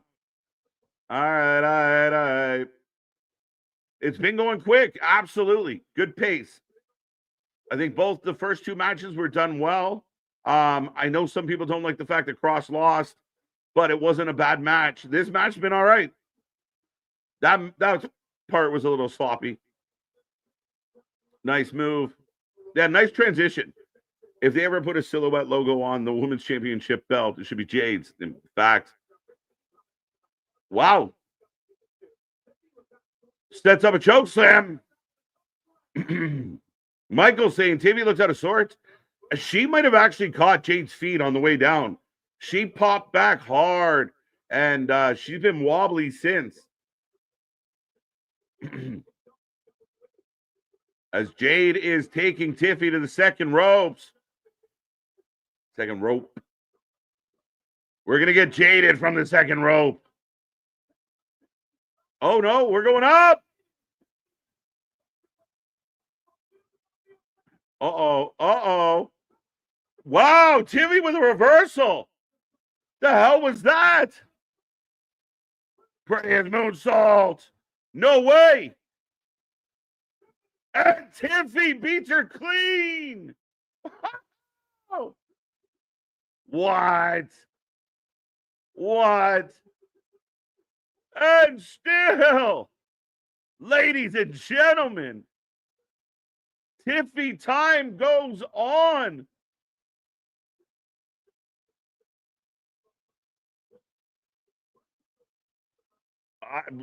I'm trying to find the words. What is this show? Tiffy gets the W. Decent cheer from the crowd here. I am shocked, but just a straight up match.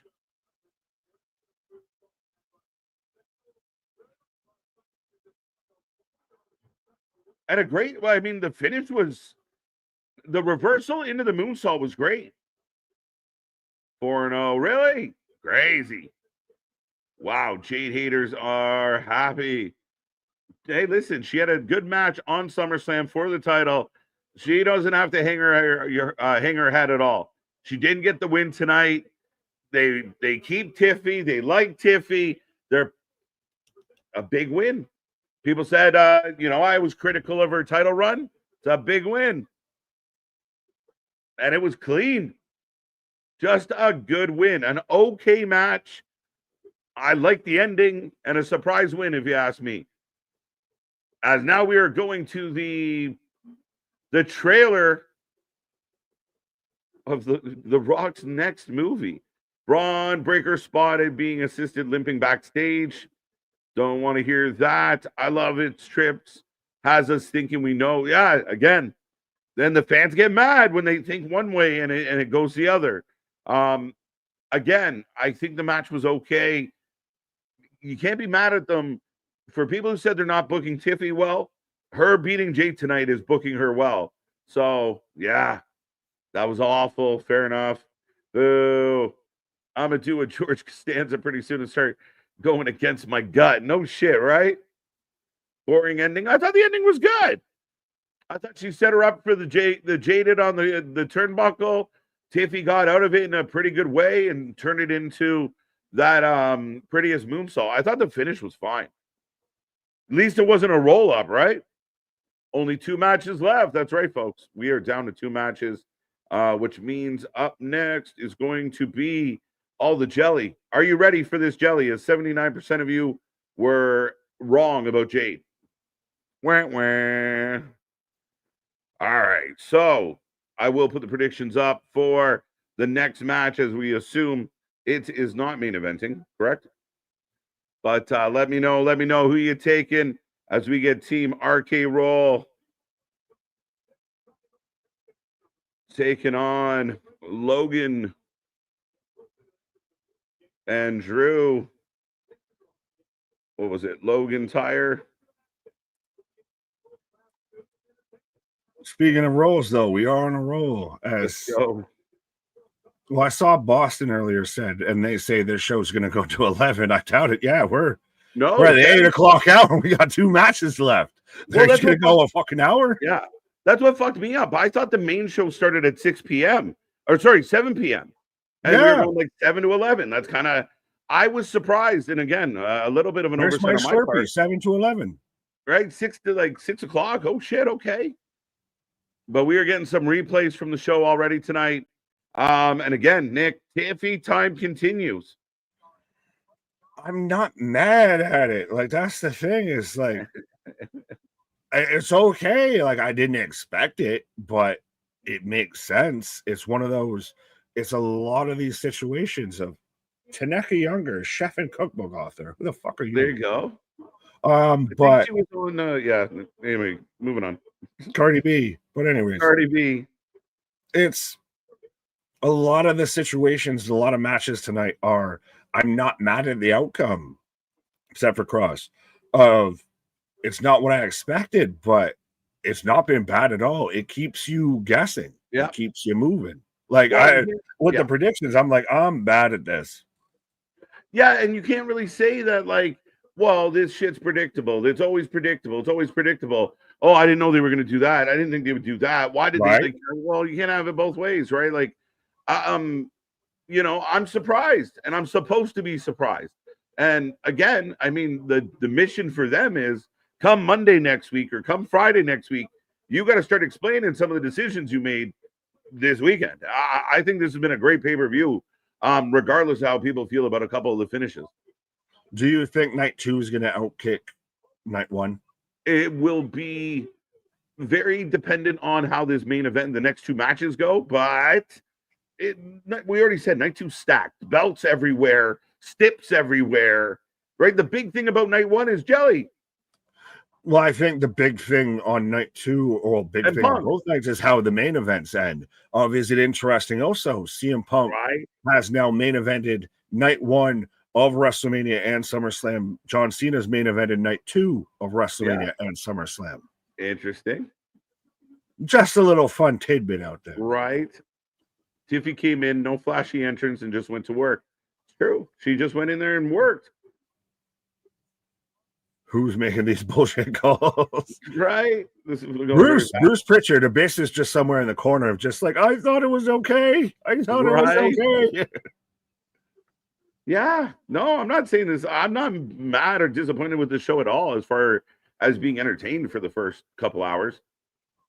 That's the thing, is I'm not mad at they didn't do what I fantasy booked, which is a motto we very much preach, and a lot of the IWC, I know we're divorced from them, but need to adopt, is just because they didn't do what I fantasy booked doesn't mean it was a bad decision.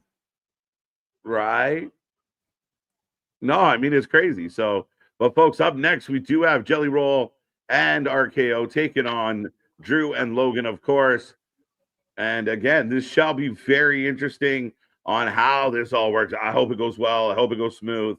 I hope Jelly, I mean, people are dying for Jelly to slip up. So I hope he has a good one. Right. Only 2 matches left. I got to skip to this one from Misfit, of $5 super chat. Triple H rated the opener 4 stars on Twitter. I'm dead. Is Triple H doing his own number? How many ratings does he get? Right. I think that's what he should do from now on. Start putting out his own star rating. I think this is very accurate, though. Tavion saying big shenanigans for the main event. Hey, Farmer, what's the name of that restaurant you like with all the goofy shit on the wall? Oh, you mean shenanigans? We're getting shenanigans. Right? Is that Brett Favre you speak of? No, but A liter of cola. It's for a cop. I got a liter of cola. It's for a cop. What does that mean? You're gonna spit in it or something? But does that set up of you get a whole like we've had really good moments, we haven't had a shocking moment. Well, do we get a shocking moment? Yeah, as a fan, I think you start kind of watching for something as the undercard's a little quiet, and that's fine. I mean, again, I think you don't want to be the company that has a brawl after every match, or a run in after every match, or a surprise pop every 15 minutes. I think if you're going to do it and make it matter, you save it for those moments. And right now, tonight's been a little bit on the quiet side. Now, will it be a case of tomorrow's full of shit? Left, we get all the things tomorrow and not much tonight. We'll see. Jelly vapors. But as of time of right now, over under, like, are you more over on night one of SummerSlam versus night one of WrestleMania? And I get the whole big surprise conversation, but as a good show, this has been a really good show. So I hate Karrion Kross loss, and I'm keep crucifying that, but still, it's been a good show. No, I'm highly entertained 2 hours in. Shocking, we only have 2 matches left. Like you said, it's zipping by. And I do think the next 2 matches, are going to take a hot minute. So we're going to be here for a while still. But I mean, I've liked the show. I like the feel. I like the vibe.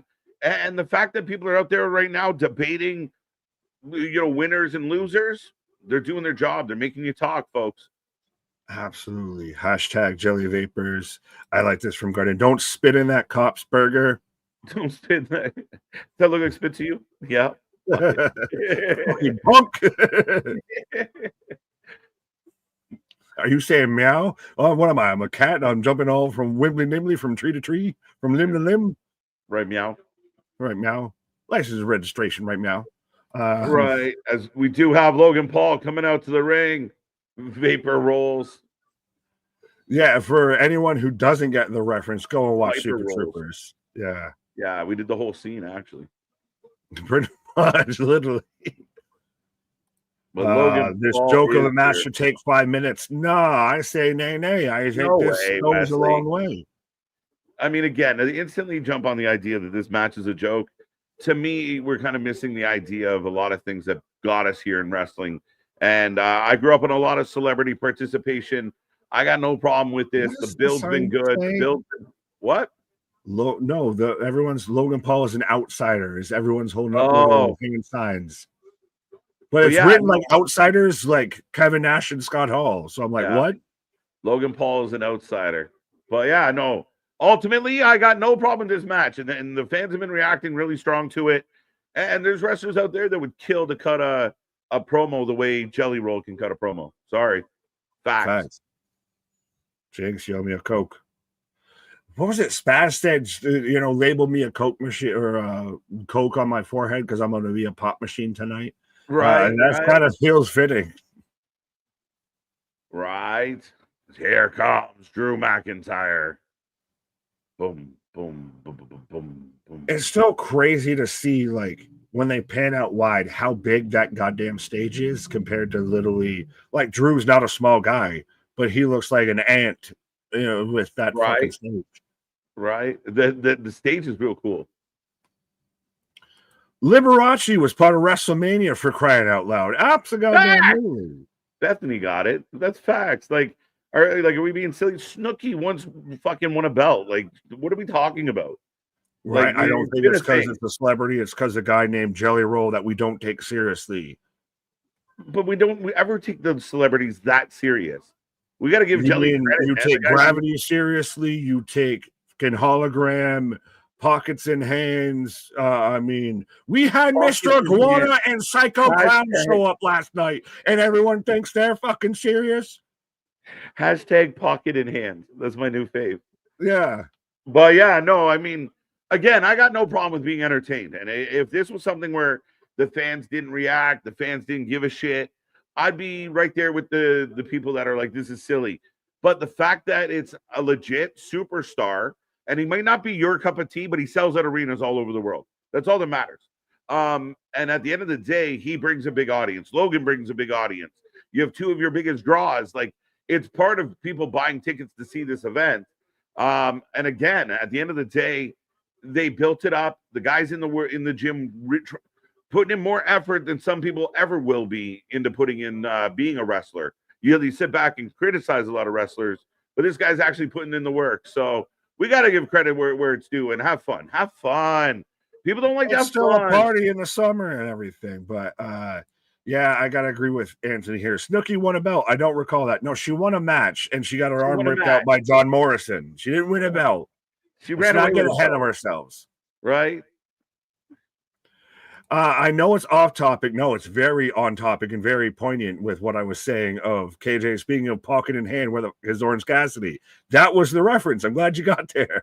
I feel like everybody that gets injured in AEW gets an additional 3 months tacked to their injury time.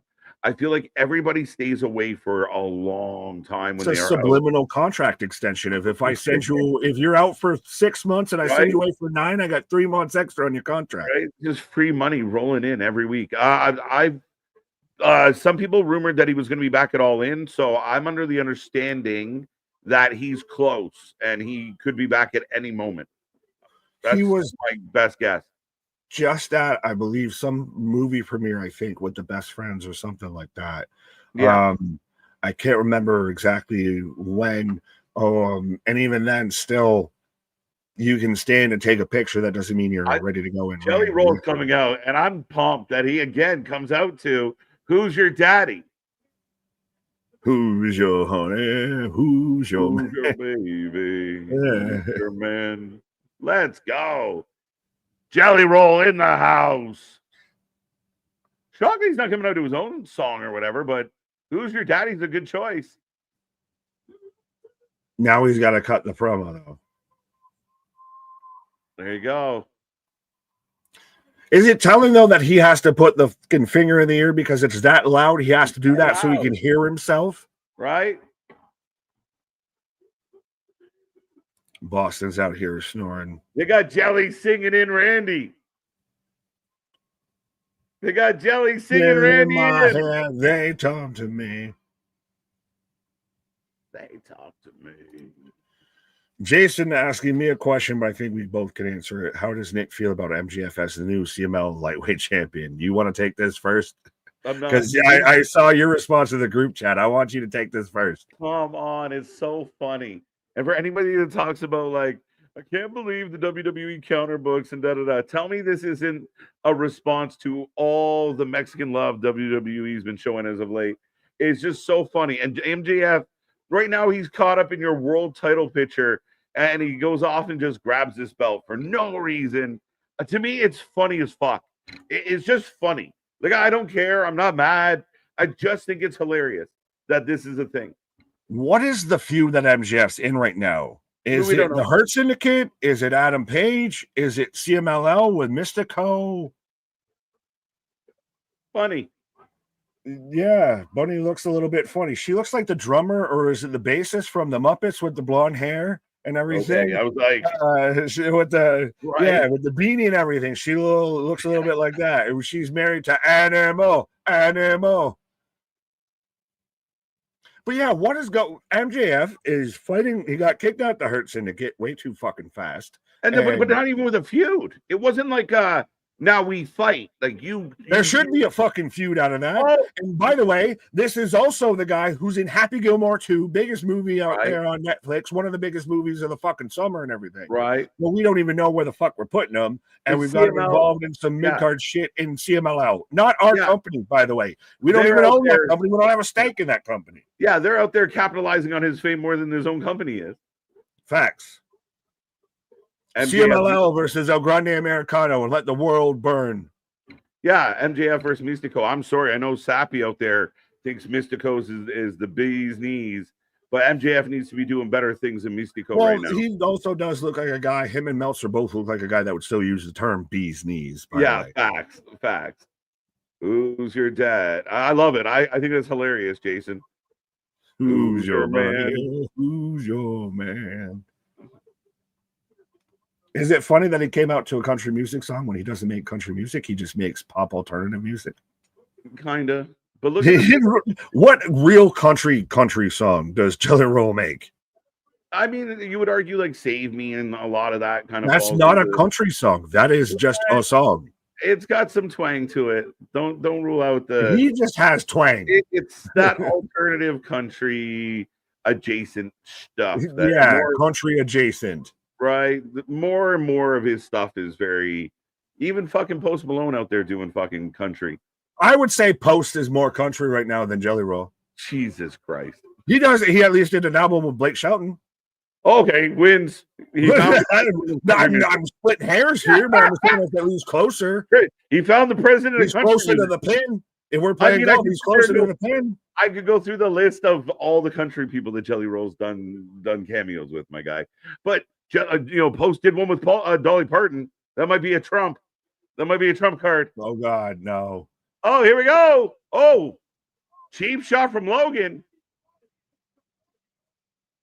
Well, that's how you start this match off. That's how you should have. And I like the son of a sinner on the back of his shirt. But yeah, Logan should start it off with "I'm gonna pot shot that." Right. Yeah. Our Kid Rock, damn it. This is 1989. Yeah, he went full country. Right. I don't That's know a Trump. That's a Trump. It's Kid Rock. I mean, even Beyonce's country. I don't know what the fuck's happening. This ain't Texas. I'm getting old because music's starting to suck. It all sounds the same. This is now just going to be me. Old man yells at cross and clouds. Jelly with the fucking clap on Randy's shoulder, and Randy's like, no. Jelly wants I'm gonna get that son, bitch. I'm gonna get my lick back. All right, last call on the predictions. Get in that chat if you haven't done so. Well, my God. Jelly Roll looking like I gotta talk to my big brother. No, I need to whoop his ass. I need to fight him. Right. I'll be back. I'm going to see my parole officer.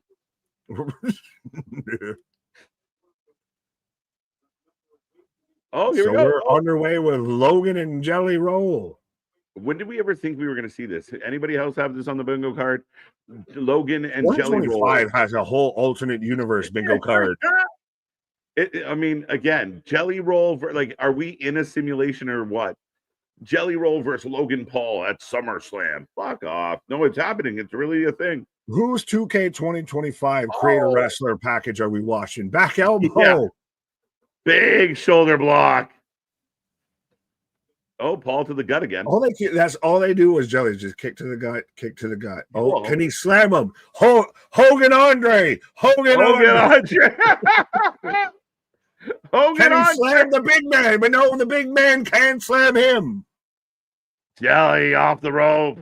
A little shimmy shuffle and an elbow. How much roll could a Jelly roll if a Jelly Roll could roll? I think Jelly's got knee pads. I think he's got knee pads, knee braces, elbow pads, wrist cuffs, everything. Uh-oh. Drew wants the tag. Run, Jelly! Run! He gets the look on his face. Oh, I done fucked up. Fuck, not this guy. No, but you can just tag Randy in. He's right there. We're all just stalling. Just tag him the fuck. Jelly Roll's just bracing like a prison bitch for this. Jelly Roll. Jelly Roll. Jelly. I'm pretty sure that's what's happening in my life right now. Jelly Roll with cream cheese. He's creaming his cheese. Yeah, right. Tag him in you. Dude. Oh. Okay, that was a weird spot. Yeah, that was just stupid. No, he doesn't want to tag.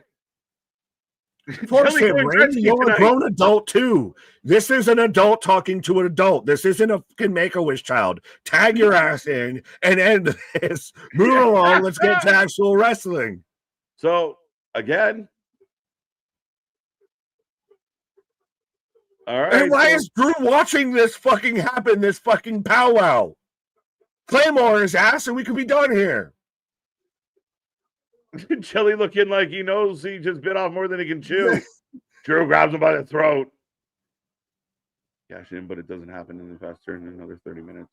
Match should take over. Okay. Okay. Interesting, Tommy. Could happen. Tommy Two Toes, as we're getting the dusty punches. He's beating his belly. Yeah. Punch. The jelly belly. Punch. I've never seen that before. Right? Not since Tyson's Punch Out.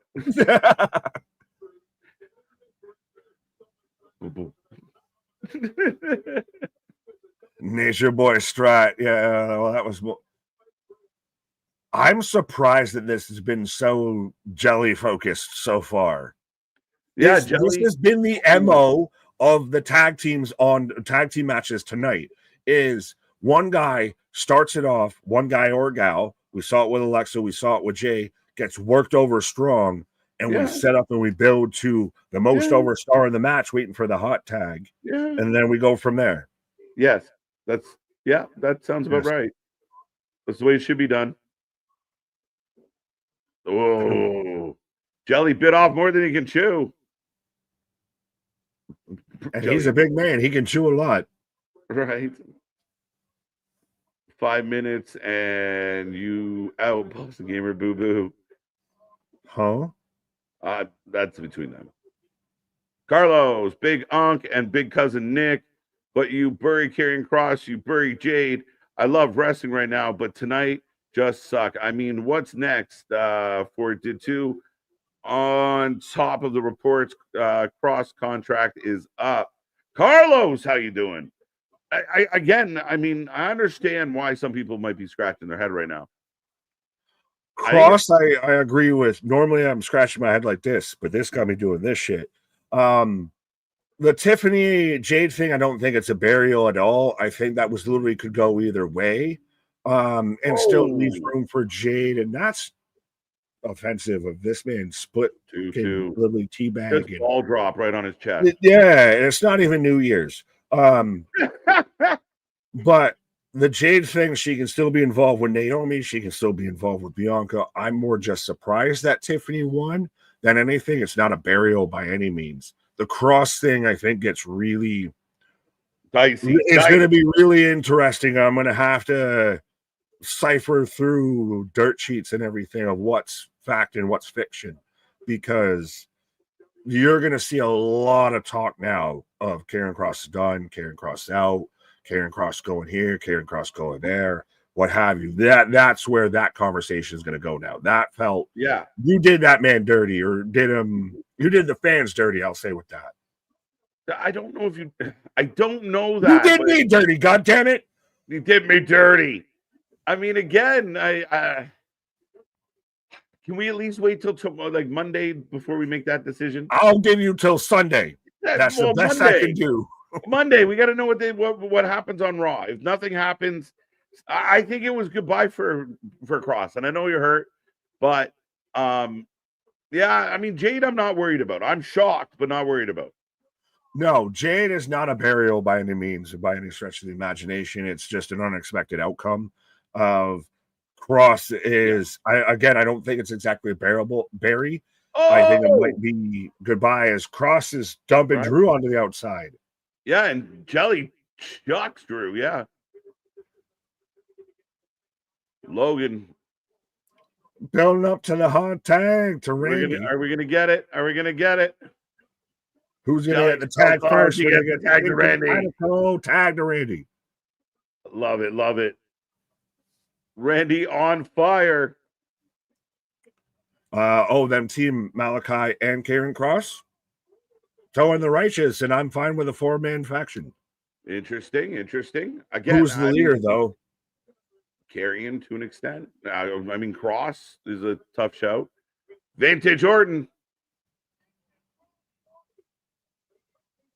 Right. Really not liking the body shaming in the chat later, fellas. What? Body shaming. What were y'all doing? What happened? Yeah, no, absolutely. I agree with that. The man was over 500 pounds. He's wrestling under 300 pounds tonight. So, yeah. No, you got to give that man a big shout out. Oh, yeah. No, I want to know the dietary plan. Was he hanging out with DDP? Did he do the yoga? Right. I mean, we've been working hard, man. Right. But now we're on the difference outside. Between jelly and jam. Oh, that one table is taking all the beating tonight as Drew takes the backdrop on it, and so does Logan now. Right. A big Claymore. Down goes Randy. Logan's behind the table. I love you too, like my family. Wrestling for life forever. Let's go. Now let's help keep growing this family as we got 117. I've seen 130s and all that. Let's see if we get 200 on the stream here tonight as we've still got the rest of this match and the main event is. Let me refresh. Logan comes down hard on Jelly Roll. As we have almost 260 likes on the stream. So let's see if we can get, 200 plus here live watching in the chat. And we won't body shame you, but we might, opinion shame you, I guess. Right. Shitty punch. Jelly goes down. What is the Alpha Sigma sorority? Shitty punch. Right. KJY, Big Nick, Wrestling for Life, the best. Hashtag WFU. Well, yeah. We're all positive. We're all about jelly positivity. Yes. Right.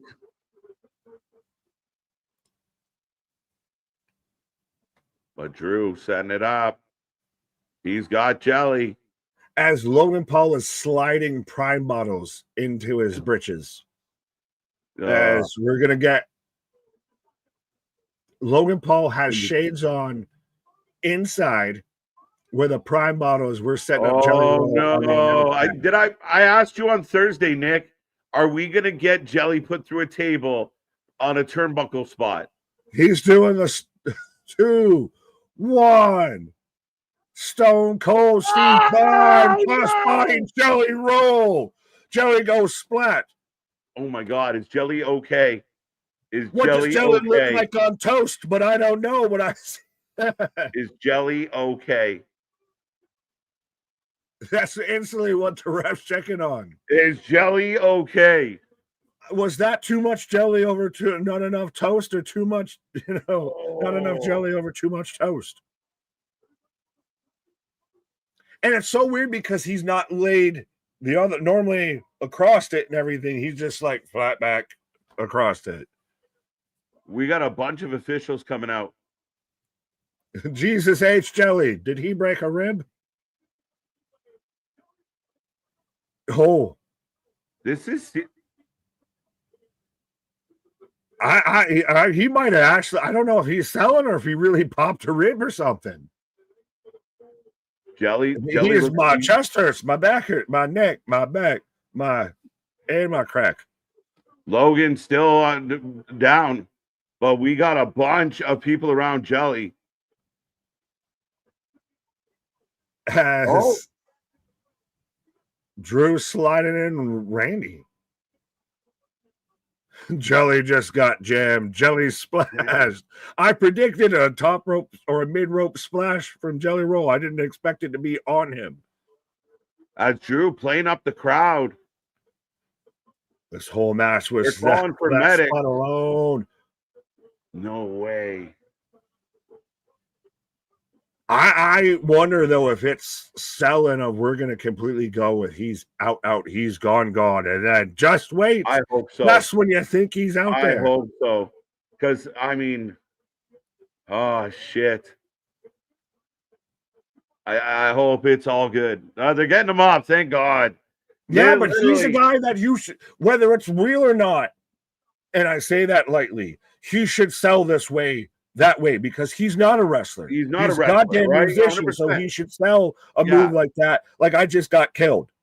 Dude, he a lot of things went through my mind, and I don't want to say half of them, but he's this is crazy.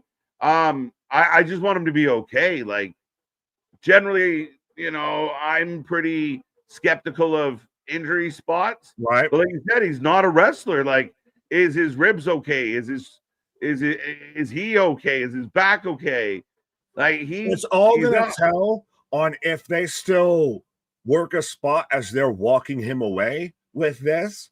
Yeah, if they still work a spot, then he's okay. If someone comes back and still lands a clubbing blow to Jelly Roll with this, I think he's okay at that point. He's gonna get he's gonna come back and do something here. Right. If they just slowly let him saunter off, then he's done. And the crowd, like, I mean, again, the crowd blockbuster. Is a big blockbuster. Jelly down to a leg. Somebody save me. Get music over this for sure. I've been God damn it, you're a liar. All these Jelly Roll songs fit somehow with this. Huh. As he's got to fight back, he's got to save his hero, Randy Orton, as we're getting both men up to the top rope. Way. Are they trying to they do a double splash? There's no way. No one survived this, says Jimmy the King. As Randy gets to Drew on the top. My God. They can't be selling us on like the Mick Foley spot. Oh, it's a Mick Foley if I've ever seen a Foley. Yeah. He's a roly Foley, Yoli. He's emotional. I hope he's okay. Big superplex. They're still trying to get Dilly out of here. Right. Misfit with a $10 super chat. Matches we could have had at SummerSlam. Oscar versus Io. Julia Open challenge. Rhea versus Stephanie. Io versus Stephanie. Wait a minute. I need a hero. Wait a minute. Jelly's not done. Jelly's not done. Mick Foley, roly poly, Jelly Roly. Jelly's not done. Ladies and gentlemen. As he's getting hot to it and split taking and everything. Jelly's back on the apron. He's winning this match. He's getting the goddamn pinfall. Jelly Roll. Reaching for the tag. I need a hero. Tagging a Jelly. And he's got his wing back and his leg back. Yeah. Big clothesline. Jelly's on fire. Choke slam. Do it. Why are you just staring at him? Are you catching his breath? See, literally, but he's talking to him. Logan's looking like he's saying, choke slam. Choke slam. Off the top. Go up top.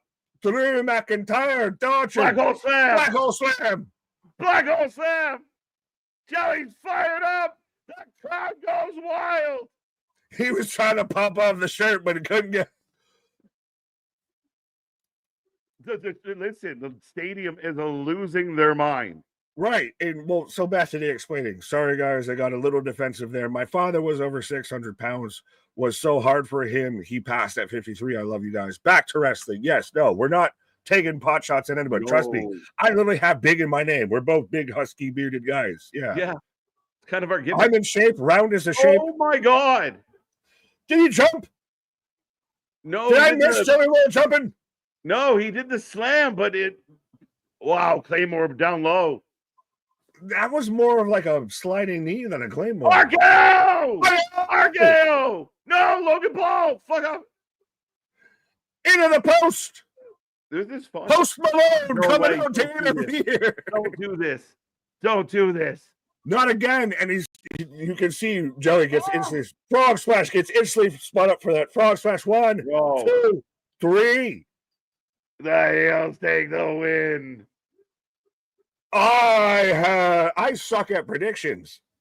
I'm Willie in a treehouse of horror. Man, I'm bad at this. Right. Well, like you said, I mean, he's not a wrestler. He shouldn't be in there. And he takes the L. That was an actually fun match. It was fun. I thought once you do the whole Jelly Roll Mick Foley of coming back, I'm going to win here. And I'm coming back. I need to get my lick back. They were getting the win. You get the RKO and then Frog Splash. Is Jelly okay? I think so. When he comes back and fires up and he hits the spot to take the Frog Splash, he did the like newbie shit of you cross your arms he looked very primed and positioned for that spot. Yeah, I was just like, shit. Again, well, I'm saying the last spot, that crossbody, they just showed a replay, and it's like we all really collectively gasped of he might be really fucked.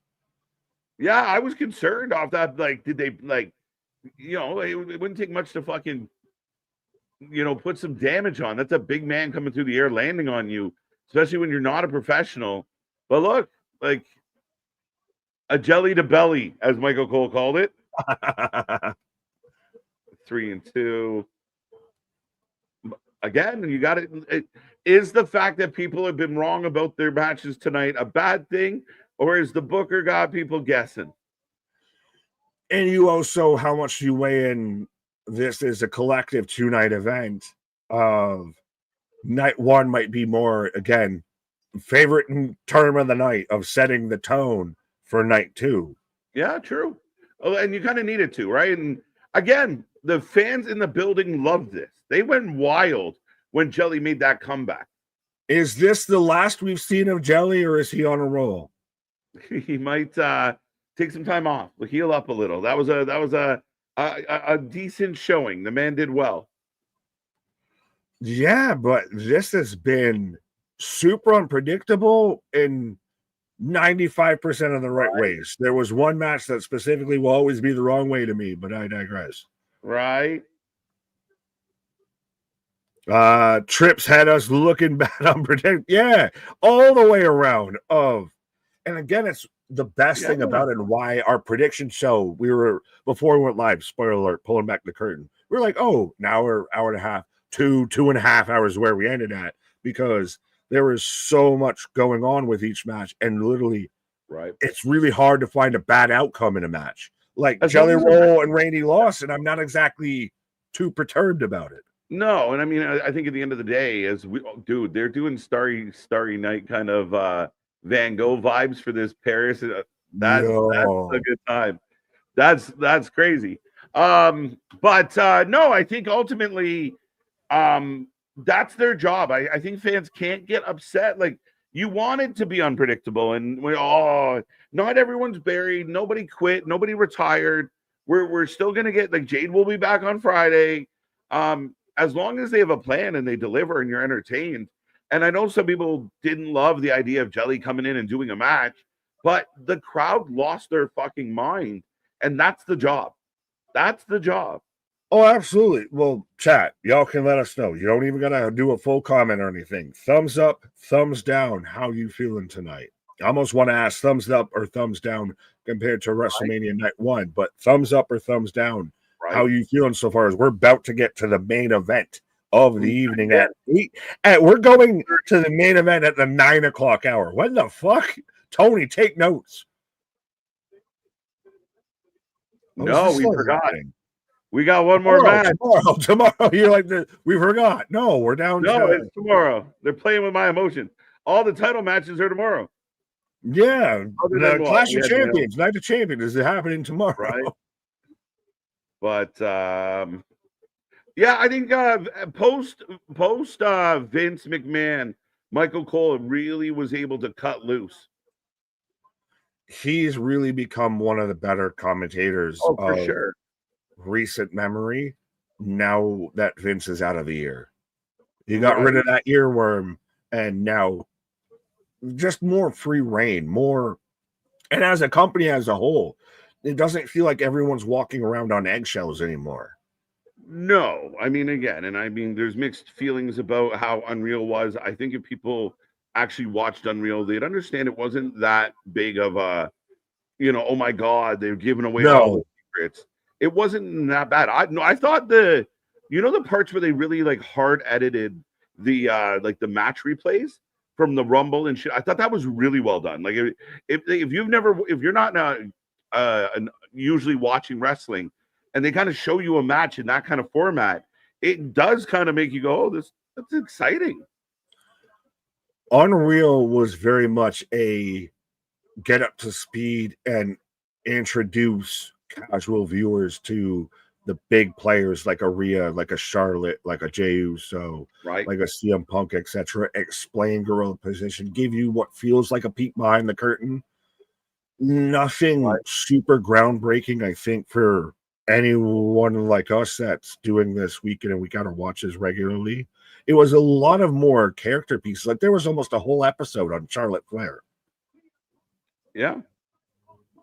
But I think it's one of those, if it's more explaining and you get attached now to those characters, those personalities. Like my opinion, my feeling on Charlotte Flair changed after I watched that episode because you got to hear her actually talk a bit more about everything going on with it. Absolutely, Nick. And right now, I got the poll up. We got the question out. Predictions are set up as we are getting the package for the main event, Punk versus Gunther. Get in the chat. Let us know who you're taking. Last chance to get points before we go into tomorrow's battle. But, man, I'm excited for this one. I put in the poll in the chat. Who leaves with the belt? Punk, Gunther, Seth, or someone else? Well, I know you mentioned the idea of Braun Breaker could be the one of he gets endowed with the briefcase, and that's a huge statement for that kid. Yeah, I just think it would be such a holy, like, again, and then you got to go through the naysayers out there. Oh, that's so stupid. Blah, blah. I just think it would be a real big twist, and then Paul can work his magic as far as this is how this came about. I did it, and you go, okay, Paul did it. I believe it. It checks. It's Paul.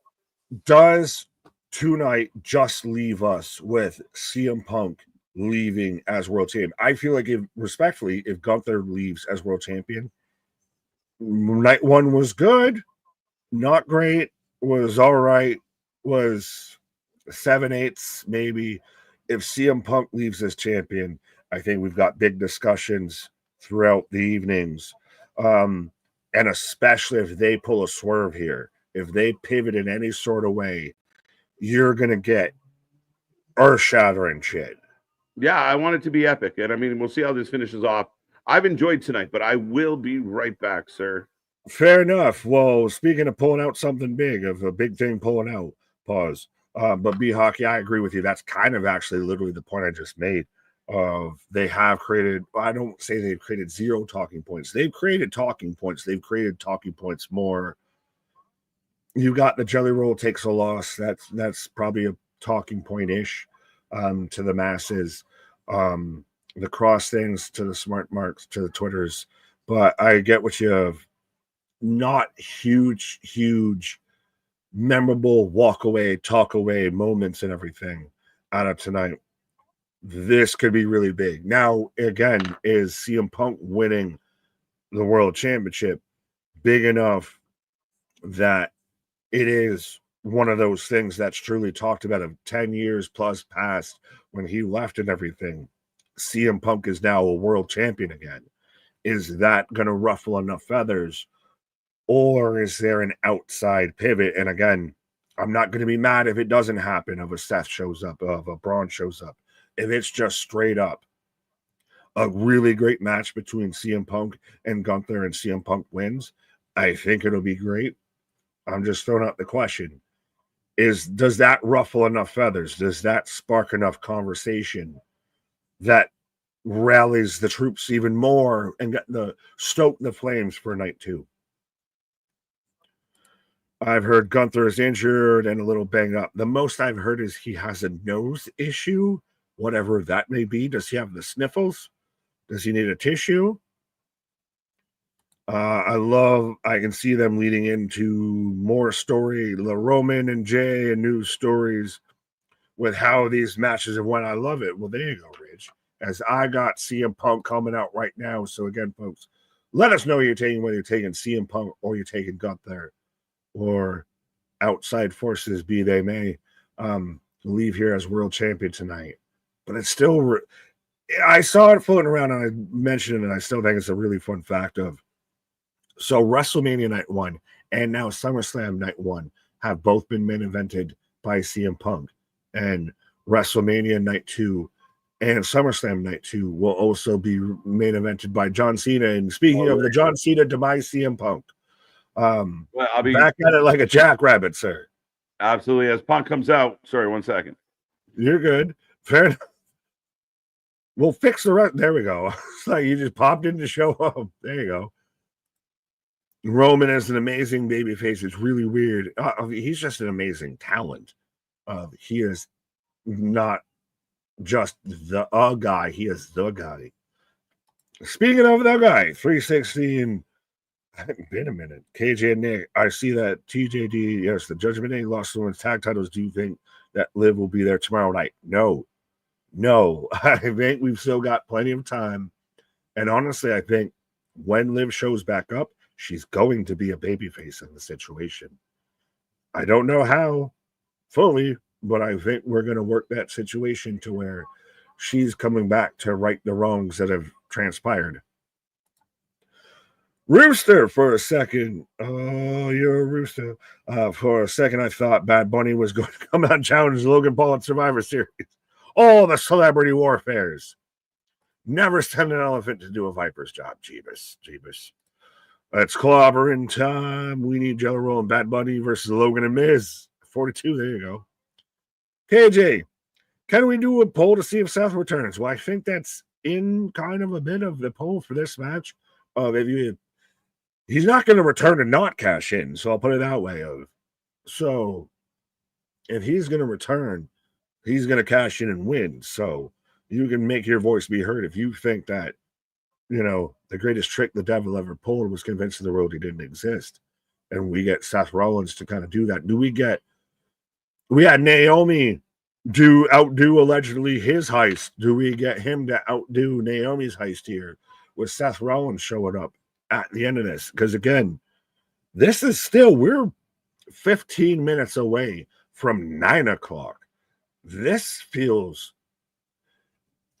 has the show moved at a breakneck pace, or has this moved at the right pace?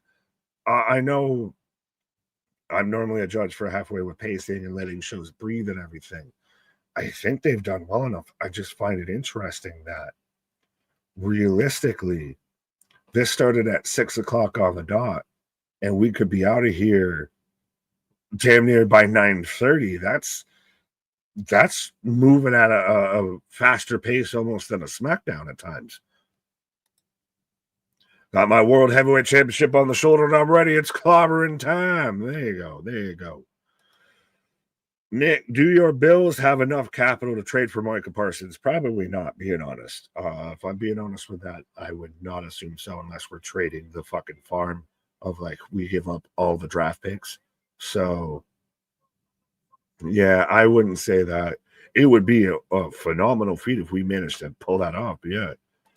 UFC pay-per-view starts at 9 p.m. Is there a UFC tonight? Bonus if you call a cash in or not. There you go. So the voice from beyond, Zordon out there, KJ White letting you know. You got a Brucey bonus point if you call a cash in, one way or another. Should have started the damn show at 7. Yeah. Interrupted my dinner. But no, I don't exactly mind this because, I'm going to be honest with you. I'm going to like it on a fucking Sunday when I got to work at 5 a.m. on a Monday, and we're going to be getting out of here probably 9, 10 o'clock. We could stay around and watch the whole post-show media scrum and still be good. So, yeah, I'm never really opposed to a show going a bit earlier, and I like how seeing it transition from night to day, and it hasn't feel rushed. I would say nothing's had a moment to breathe, but nothing's really needed a moment for that. But I digress. But yeah, LJ from BK. Anyone confirm is there a UFC event on tonight? Hi. You got weird there for a minute. Hi. What is there a UFC pay-per-view tonight? As we getting the intros here. What is tonight?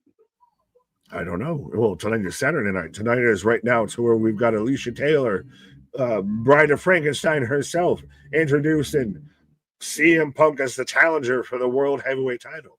Right. UFC tonight. Is it just a fight night? Might be. I don't know. Someone brought it up. That's why I was asking. I was asking for confirmation. I didn't expect anything. No cash in. Punk for the win. No cashing in. The hell is on this woman's head? Her hair, Boston. I know. Would be her hair, folks. Right. But ladies and gentlemen, get in the chat. Again, welcome if you're here for the first time. If you're new here, make sure you hit like, share, subscribe. As I heard Nick say, we're up well over 260 on our likes on the stream, 272. Can we get to 300 by the end of the main event? So if you haven't hit that like button, make sure you do so. Remember, we're back tomorrow. We will be here slightly before 6 p.m., maybe closer to 5:30.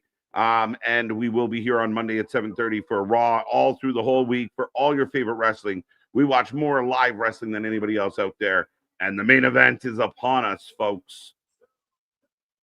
Let's 5-star all the way around. Let's see if we get 300 likes and 200 watching live with us here, and then we can just do the math so we get 500 on the way.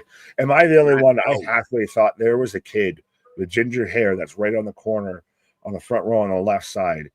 I thought he was wearing one of our Meltzer shirts because it looked so much like a Punk shirt. Right. And I was like, no fucking way. All right. Predictions getting closed.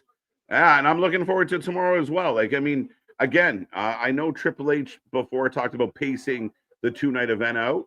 So, again, I think, like, listen to the crowd right now. People getting up on their feet. Anyone find it hilarious that in the top left corner they had this was brought to you by the General Insurance, and we have the Ring General. They did that on great. The stars like Punk. I was like, this is too fitting. Right? Geekbox better get ready for reactions. Absolutely. If Punk wins, I'm going to lose my mind. Like, I mean, so earned. So, you know, the journey. Like, for him to win the title and be a champion in 2025, crazy shit. If something else happens, I'm all for it too.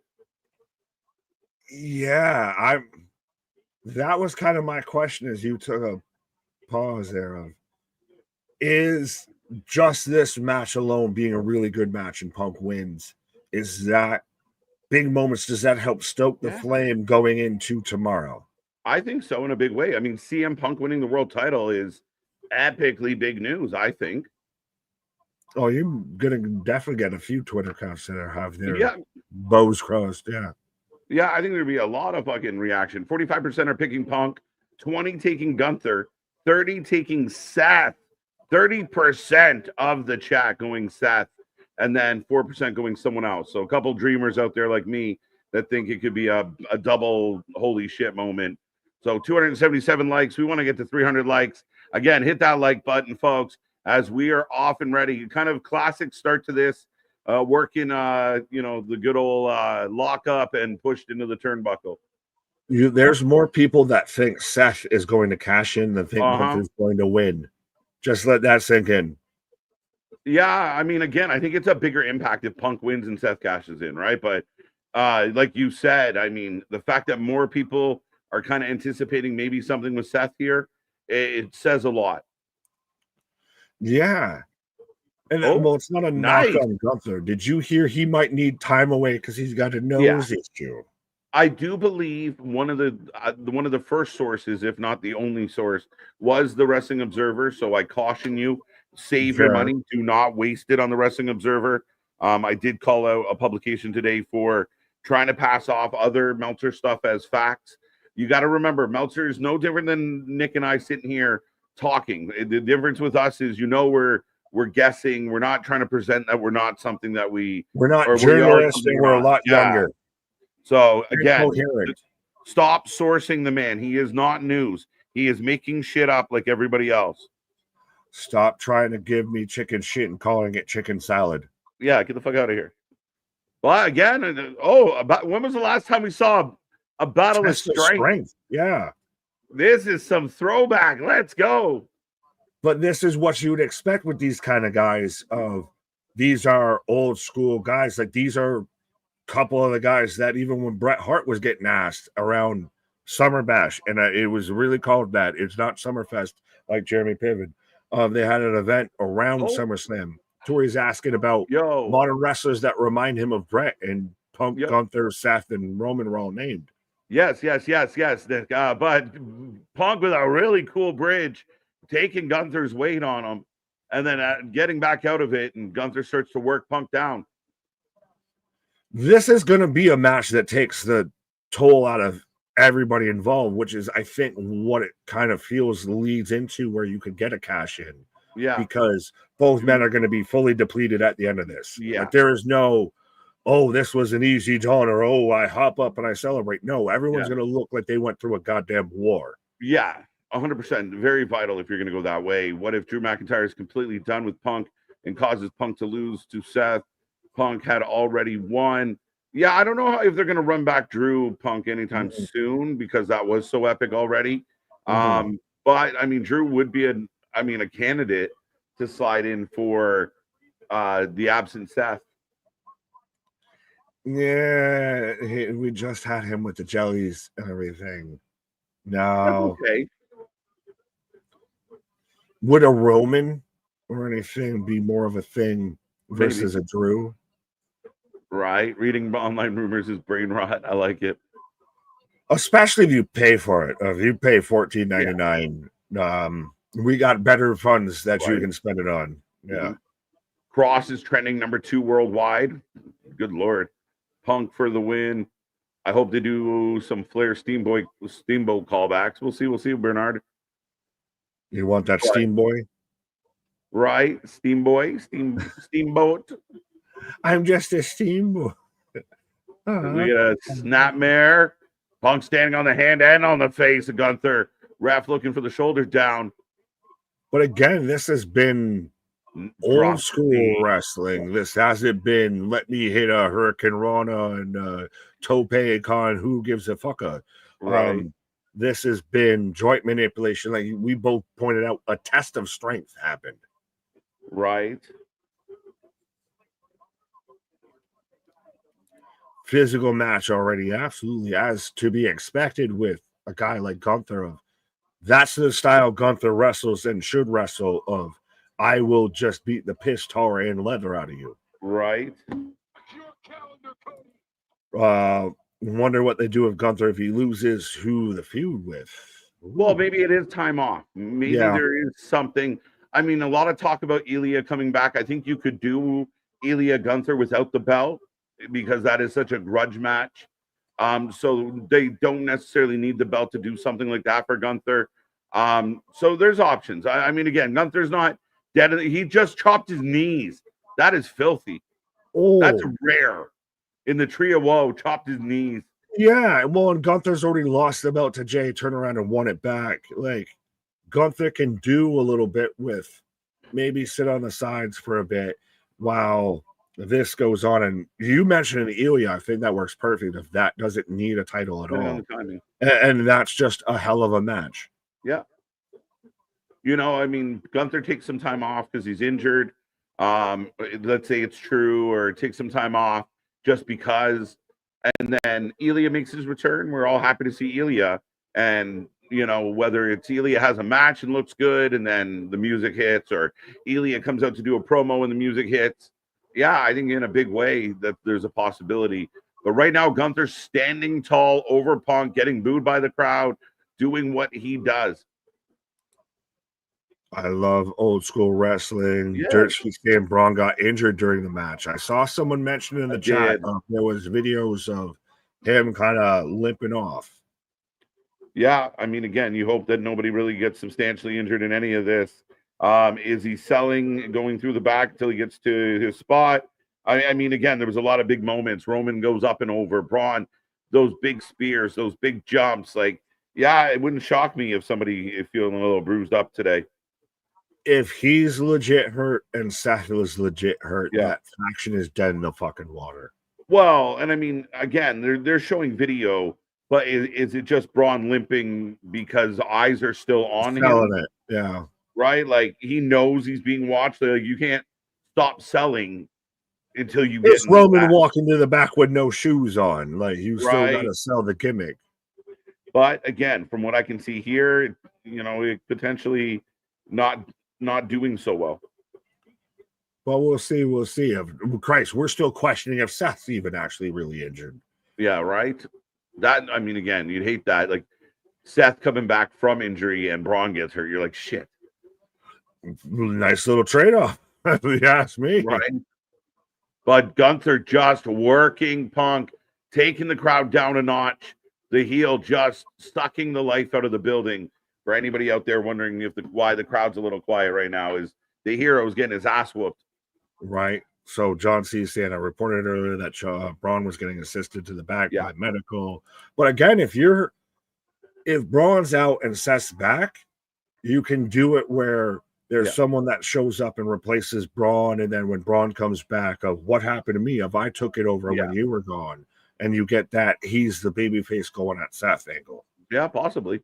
I mean, we talked about the possibilities of what you could do with Seth out. Again, you could do a lot of the similar things. Just change seats, please. Well, speaking of changing seats, they're fucking playing do-si-do and 1-2-step here. Oh, not the how nice transition, folks. Again, this to me is good wrestling. Big boot by Gunther. Nice transitions. That foot was a mile away, but I will also say I was going to say we were doing really well. Oh no, I was gonna say, we got wrestling in the name because that's what this is. This is that old school wrestling. But yeah, that fucking boot was missing by a mile. Punk gets him up for the go to sleep. He slides back. He gets him in the choke, slides out. Again, nice transitions. And again, a good classic match. As soon as the babyface gets a little bit of rally, Gunther, big boot, down he goes. And we're right back at it again where just trying to take the will out of the challenger. Punk firing up, though. Yeah. Well, it's good chain wrestling, too, of one thing connects to the other. Things have a repercussion. Yeah. Chops. Slaps. Hey, notice this is the one time that's happened tonight. So, like other shows that'll do this every fucking match of having people trade chops. Sorry, it just becomes so obvious because it's the first time I'd seen it tonight. Right, Gunther cutting off the challenger again, Jesus Christ, and then damn near chopped him into the third row. Gunther is sending this man into another realm here. My God, they're putting a clinic on right now. I really like the McIntyre Punk feud because to me it brought out the best we've seen of Punk since his return. I would completely agree with that. I think it got a for lifey, one of our golden KJs for the storyline of the year. Golden KJs. Sorry, there you go. So yeah, it got 2024 storyline of the year. Right, correct. So good. I mean, again, and you hope they find that magic elsewhere, right? I think Punk was the one that revived kind of John Cena's run, made it real kind of fun and cool for a while. Well, not unless you talk to John Cena, because it was Cody Rhodes that gave him the kick in the ass. John Cena just showed up with the Biggie stuff of it was all a dream. I used to read Word Up magazine. Some type of heavy D up in the limousine. Gunther's all good, baby. Right. Slapfest, just grinding him down. Gunther whooping that man's ass. He 100% is. But he just straight hated that man in the fucking jaw. Like, this is disrespectful shit. He's slapping the shit across his chest, and then I'm gonna just punch you. Look, Gunther egging him on. Listen to me. Give it to me. Do it. You can do it. Punk kicks him in the legs. Kick him in the dick, Phil. Kick his ass, Seabass. You're right. So did Braun get hurt on the spear through the barricade? I don't know, Rich, to be honest. There was a couple potential spots where he might have tweaked that leg. It could very much have been going through the barricade for sure. Right. And again, I hope. No, little bit of busted testicle there on Gunther with the blood coming through. Okay. Actually bursting some blood vessels. I'm the king, huh? As he's just in Boston, I see your comment. I thought that I couldn't say it out loud, but I 100% thought that. I was just about to say, I'm not clicking on you, but well played, sir. Stupid shit. You're never going to be a world champion. Put that cookie down now. Do it. Listen to me. There's a man in my house, on my show, putting a star on my Christmas tree. You picked the wrong day, pal. Well, Punk's got Gunther up on the top of his tree. Oh, no, down he goes. Oh, what the fuck was that? Atomic drop. Going for a sharpshooter. I'm calling it an atomic drop. That was a drop. I don't know if it was atomic. Nuclear. We pronounce it nuclear. Scoop slam by Gunther. But Punk almost gets the sharpshooter, which would have been nice. Would have got a big pop for that. But every time Punk gets a little bit of offense, Gunther just smacks him back down. And look what Gunther's doing. Look what Gunther's doing. Sharpshooter in the center of the ring and flexing on him. Just flexing on it. Big dog. Yeah. Shaking that hand a lot. I wonder if he got a bit of a pincher, like a little bit of a pointer banging that elbow. I'm thinking of our group chat of big dogs. Big dogs.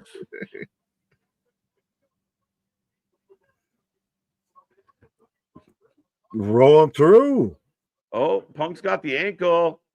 Oh, Punk's transitioning into a figure four. The biggest figure four we've ever seen. Wait, no. No, they had to do it backwards. You're going the other way. Oh, no. Cloverleaf. Cloverleaf. Okay. He's got a cloverleaf. Shout out Dean Malenko. Is it Gunther gets the rope. I like that back and forth, that exchange. I thought he was going the other way and almost turning into a figure four and ended up rolling back the opposite way into a sharpshooter, cloverleaf looking thing. Oh, no, I was right there with you. I think they did the figure four and then they spun the other way and they're like, fuck, we're getting tongue-tied here. But yeah. Right. But the pay-per-view rolls on. We're in the main event, folks. Punk and Gunther giving us a very classic wrestling match.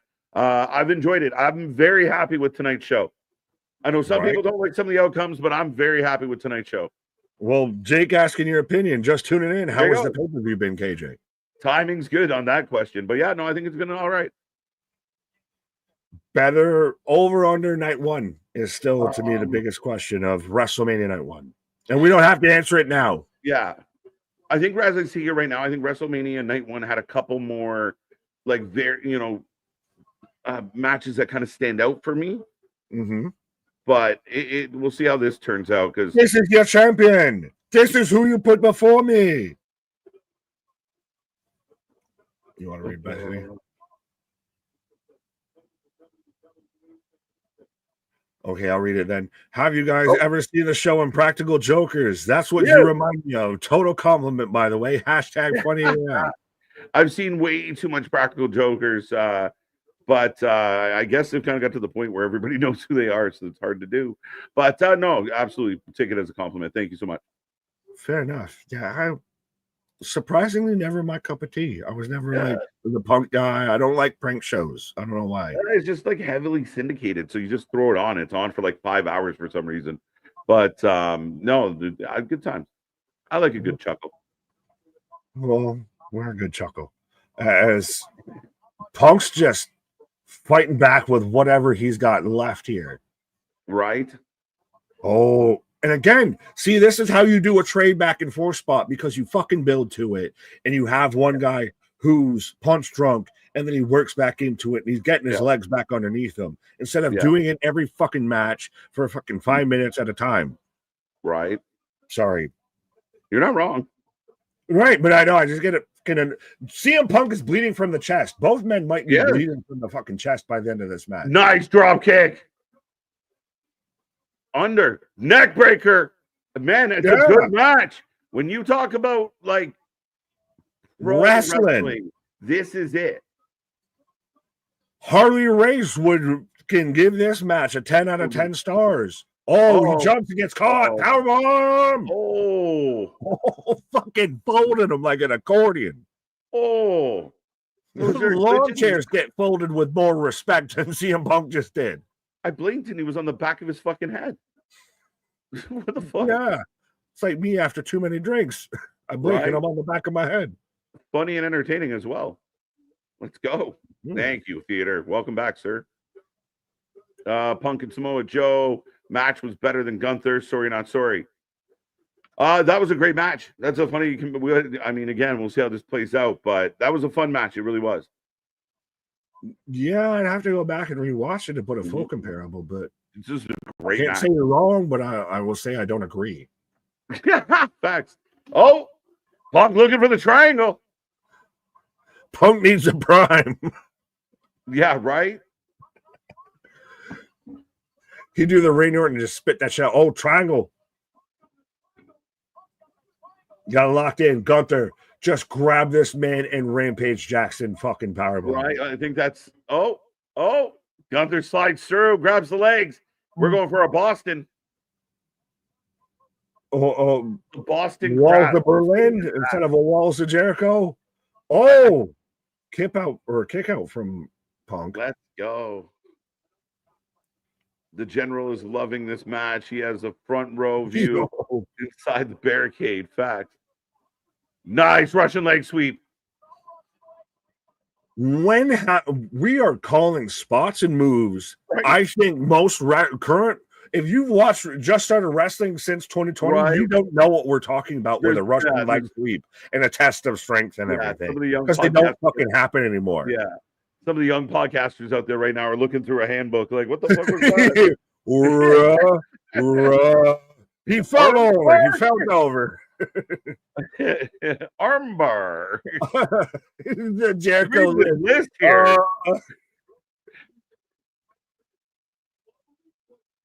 By the way, and Oregano is our official with this too. Our buddy Oregano, shout out. The Paisan with power. The Paisan with power. Gunther looking pretty healthy. Absolutely. If this match gets ruined and run in by Cash In, I'll be pissed. See, officially, Boston Crab in the house. Yeah. Normally you got to go out into the fucking harbor to get them, but we just got them showing up on shore with the Boston Crabs. It's just bad timing. I backended that wrongly. Right. Punk is powering it though, ABJ. I'm loving this match because it's so brutal. It's very hard hitting. They're laying it in. Oh, shit. But that's the thing, is it feels our shit is real, our shit is raw, our shit is all authentic. They're fucking putting the fucking that's no a bullfrog splash, if anything. 2 count. That's a bullfrog. Yeah, you gotta hit the for it to be a frog splash, not just okay, you kind of hit it. Yeah, it's definitely a bullfrog. Yeah, I don't necessarily agree with that, Boston. I mean, again, I'm just ribbing you about being the crab because it fits so well. But I mean, I don't think the cash-in ruins anything, but this match is great. I don't think the cash-in will ruin anything because if we get a cash-in, it's going to be a holy shit fuck moment. It's going to be holy fuck, right? Yeah. Like, that's the thing. That's going to be the moment we're talking about after everything. Mm-hmm. And having Seth run out and cash in or whatever, I don't think that, leads to... it's instantly overbooked. Having 1 or 2 other people involved, again, I don't think by definition that's instantly overbooked. Just clubs Punk to the ground. Huge clothesline. But see, this is, again, and I know I'm getting preachy on this point, but because we've seen a lot of wrestling now where it relies heavily on the back and forth punchy spots. This is how you make it work, how you make it feel believable, make it feel unique. And again, this is the only match on this card that's done this. Yeah. Gunther just takes his seat on the bottom rope, catches his breath, Punk fighting for air, fighting to get up, and he gets drilled again, and effectively has the crowd just staring in awe right now. Again, we're almost asking for a mercy killing. They're just murdering this man. Makes me feel like Punk's winning. Just saying. He's been beat up for the last 25 minutes. They're putting on a clinic right now. Where's Alvarez with his big tweets? They're putting on a clinic. Where are you, Alvarez? At the clinic. Go to sleep. Okay. Fine. Powerbomb. Oh, that powerbomb again. Punk doing the whole rotation like he's going to hit a fucking Bronco Buster or something with it. Or an X Factor, sorry. Pepsi plunge. Hashtag rope-a-dope. He should fucking do that. He should fucking do that. It's almost close to that. And then he just comes back, he hooks it. Yeah. Basically pedigree. Uh-oh. Shotgun drop kick. Over. Gunther up. This man wrestled Goldberg, and I've wanted more of a mercy killing for this than not. Two count. Two. God damn. Punk will not go away. Look at the this. Second City Saints on his 4th, 5th, and 6th life, I feel. Again, you don't need, like, dear John Moxley, watch this match. This is how a main event match can be. You don't have to bleed. You just have to act like you're in a match, that you're not just training or practicing wrestling, that you actually are in a combat sport. Tell a fight, not gore. Like, that's all this is. We don't need all the extra shit. I tune in for a fight, not a fucking horror show. Right? Like, you don't need to stab people with screwdrivers. Once in a while you can, but you don't have to. You don't need to set people on fire, GCW. Just right. Don't get me when started. People talk about real pro wrestling, this is what comes up. Yeah. Again, like we joke about it I feel like there is a collective of constituents that we know out there that have never heard the term Russian leg sweep, have never heard the term test of strength. Right. Hip toss. Right. Back body drop. We're just doing the Jericho list now. Right. Oh. Gunther drapes Punk over the top turnbuckle, claps him in the chest, and now just steps on his neck. Oh, that's dirty. Just stomping on the man's chin as he's hung up there. Punk falling down to the apron.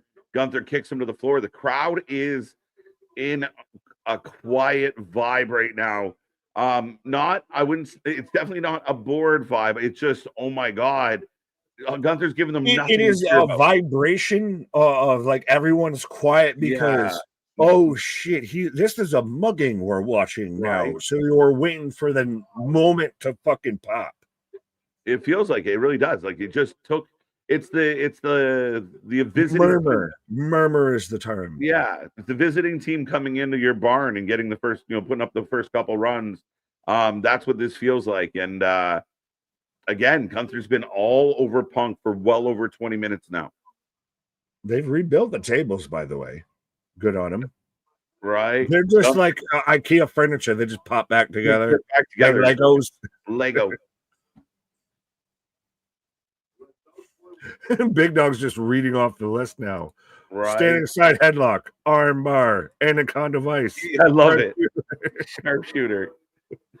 Drop toe hold. Gunther just again up on the celebrating. Punk takes the feet out. Gunther doing shit like that is not one of those that it takes away from the matchup. It feels so out of the blue of almost like when Jay celebrated and ran the entrance back. This is one of those of, well, he's been killing the man for 20 minutes here. Yeah. It's arrogance. It's arrogance. Yeah. It is arrogance on display. Why would he think that Punk would get up and grab his foot? He's been kicking the shit out of this man for almost a half hour. So he's feeling pretty confident until yoink. Pride cometh before a fall, literally and figuratively.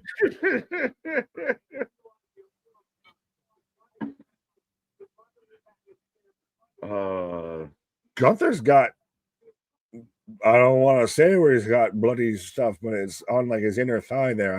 Holy shit.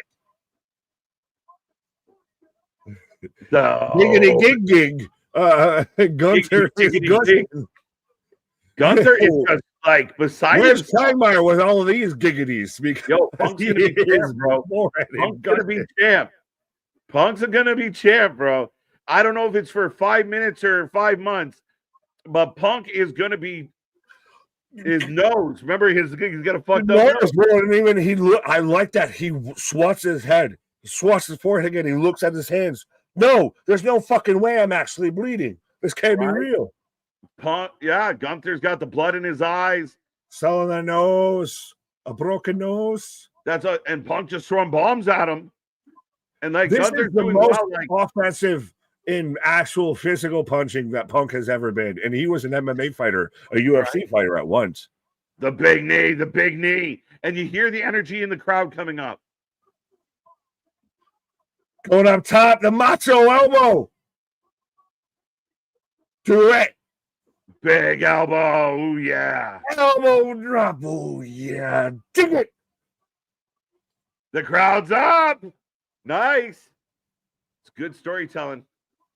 He's going to do it, and they're going to sell with the nose thing. If they go to sleep right on the fucking nose, that's how you write Gunther off. Kata Hajime. Kata Hajime. Let's go. Is Punk going out? Punk with the wide eyes. Does Gunther do a whole mask gimmick if he's really got the nose thing? Is he Rip Hamilton? Undashing Gunther? Right? Phantom of the Goon. Phantom of the General. Punk gets him up. Go sleep! Go to sleep. Hot two, you gotta hit a second one. You gotta hit a second one. You gotta put him away. What do you say? He goes back up. One on tap, and everybody gets to their feet. Go to sleep. 1, 2, 3, and Punk is your world heavyweight champion. A new folks. CM Punk with the win. Wait for it. I'm on the Wait clock. for it. According to some people, we got hours on the clock. Let's fucking go. CM Punk. Let's go. CM Punk's the world champion. Is he the first dual champion? Because he's still the real AEW world champion, right? Because what's in the bag? What's in the bag? Right? It all starts here. No way. Oh, for half a second, my shit froze. I was like, no fucking way. Woo! CM Punk's world champion in 2025. Let's go. I don't know if it's going to be for 5 minutes or 5 months, folks, but he still did it. He did it. Everything Punk's been through, all the criticism, all the ridicule. And, dude, I mean, he is a world champion at SummerSlam. Did we ever think we would see him hold that belt again? Just alone, I can already feel my phone buzzing and warming up from Twitter of so many people either positively or negatively reacting to the fact that CM Punk is a world champion right now. He's putting on the emotion. He's about to take it out. I got a bad feeling. He is crying. A freaking droopy dog. But again, think about it. He hasn't been a world champion, Christ, now almost 12 years old. There's people going into middle school that don't know that CM Punk used to be a world champion. In WWE, I should say. Punk looking at this title. Gunther beside himself, got a towel. Bleeding. Punk. I'm still waiting because we're going. Oh, I don't trust it. Every second we hang and everything with CM Punk. Gunther just, again, the schnozberries. I don't get it's the still real to me, damn it. It's still real to me. Let's go. Let's go. CM Punk has gold. That's a crazy shot, though. You can see Cole in the background. CM Punk has proven without a shadow of a doubt that he is the best in the world. Oh, dude, can we go off air? Can we go off air now? Just I don't every moment that I'm paying. No, don't do it. Don't do it. Did you somehow don't do it down? Don't do it.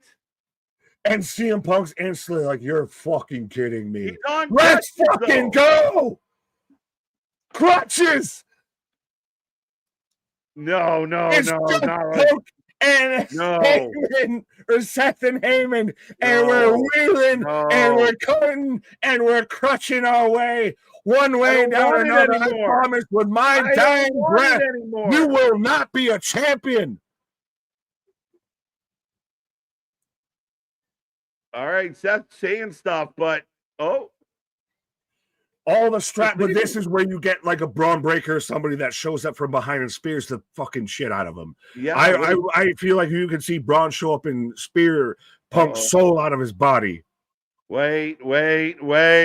Wait. Oh, Seth walking back. The Is it going to be reveal. Braun? It's going to be Braun. It's going to be Braun. It's going to.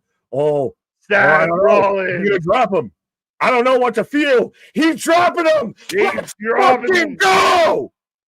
No way. Don't do it. I don't want it anymore.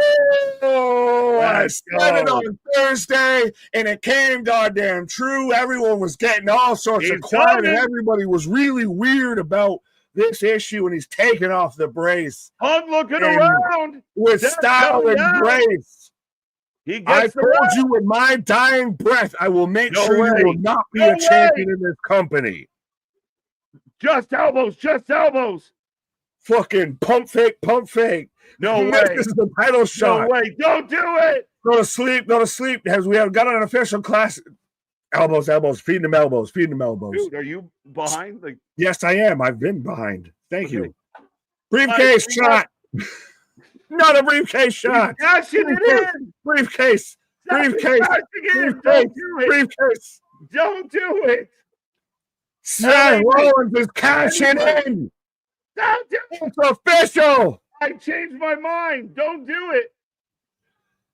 It is officially cashing in. This is how you end night one, and we're officially fucking rocking and rolling. Is your world champion. One, two, three. We've seen the greatest heist of the century. We've seen its sequel, and now we've seen the trifecta. CM Punk held the belt for moments, folks. And Seth Rollins is back in your chance. Middle finger in the air. Mwah, mwah, mucho bello. I don't give a flying fuck, respectfully, if I got worked at that injury, because we all got worked, and it was, I fully believed it. Everybody believed it. It made perfect fucking sense. God damn, was that good. Seth Rollins. I need a cigarette. I'm mad. I'm mad that I was super happy about Punk, and I as much as this Bronson's the only one coming out. Oh, Bronson and Braun. Okay, I thought. And Braun got his leg heavily bandaged. Yeah. Uh-oh. Seth Rollins. We traded Braun's knee for Seth's knee. Yeah, apparently. The only thing I got wrong is that Seth or that Punk actually held the title. But as soon as you were even saying he's crying, he's too emotional. He's telling it hard. But CM Punk stayed on air every second that was leading to his downfall. His arch nemesis. I mean, the bad blood between Seth and Punk, it just continues. And what a moment. What a moment. You felt great for Punk, and you can't help but feel good about this. I mean, a lot of people, it was a very baby. It was I am a revolutionary. A very heel night one. Just saying.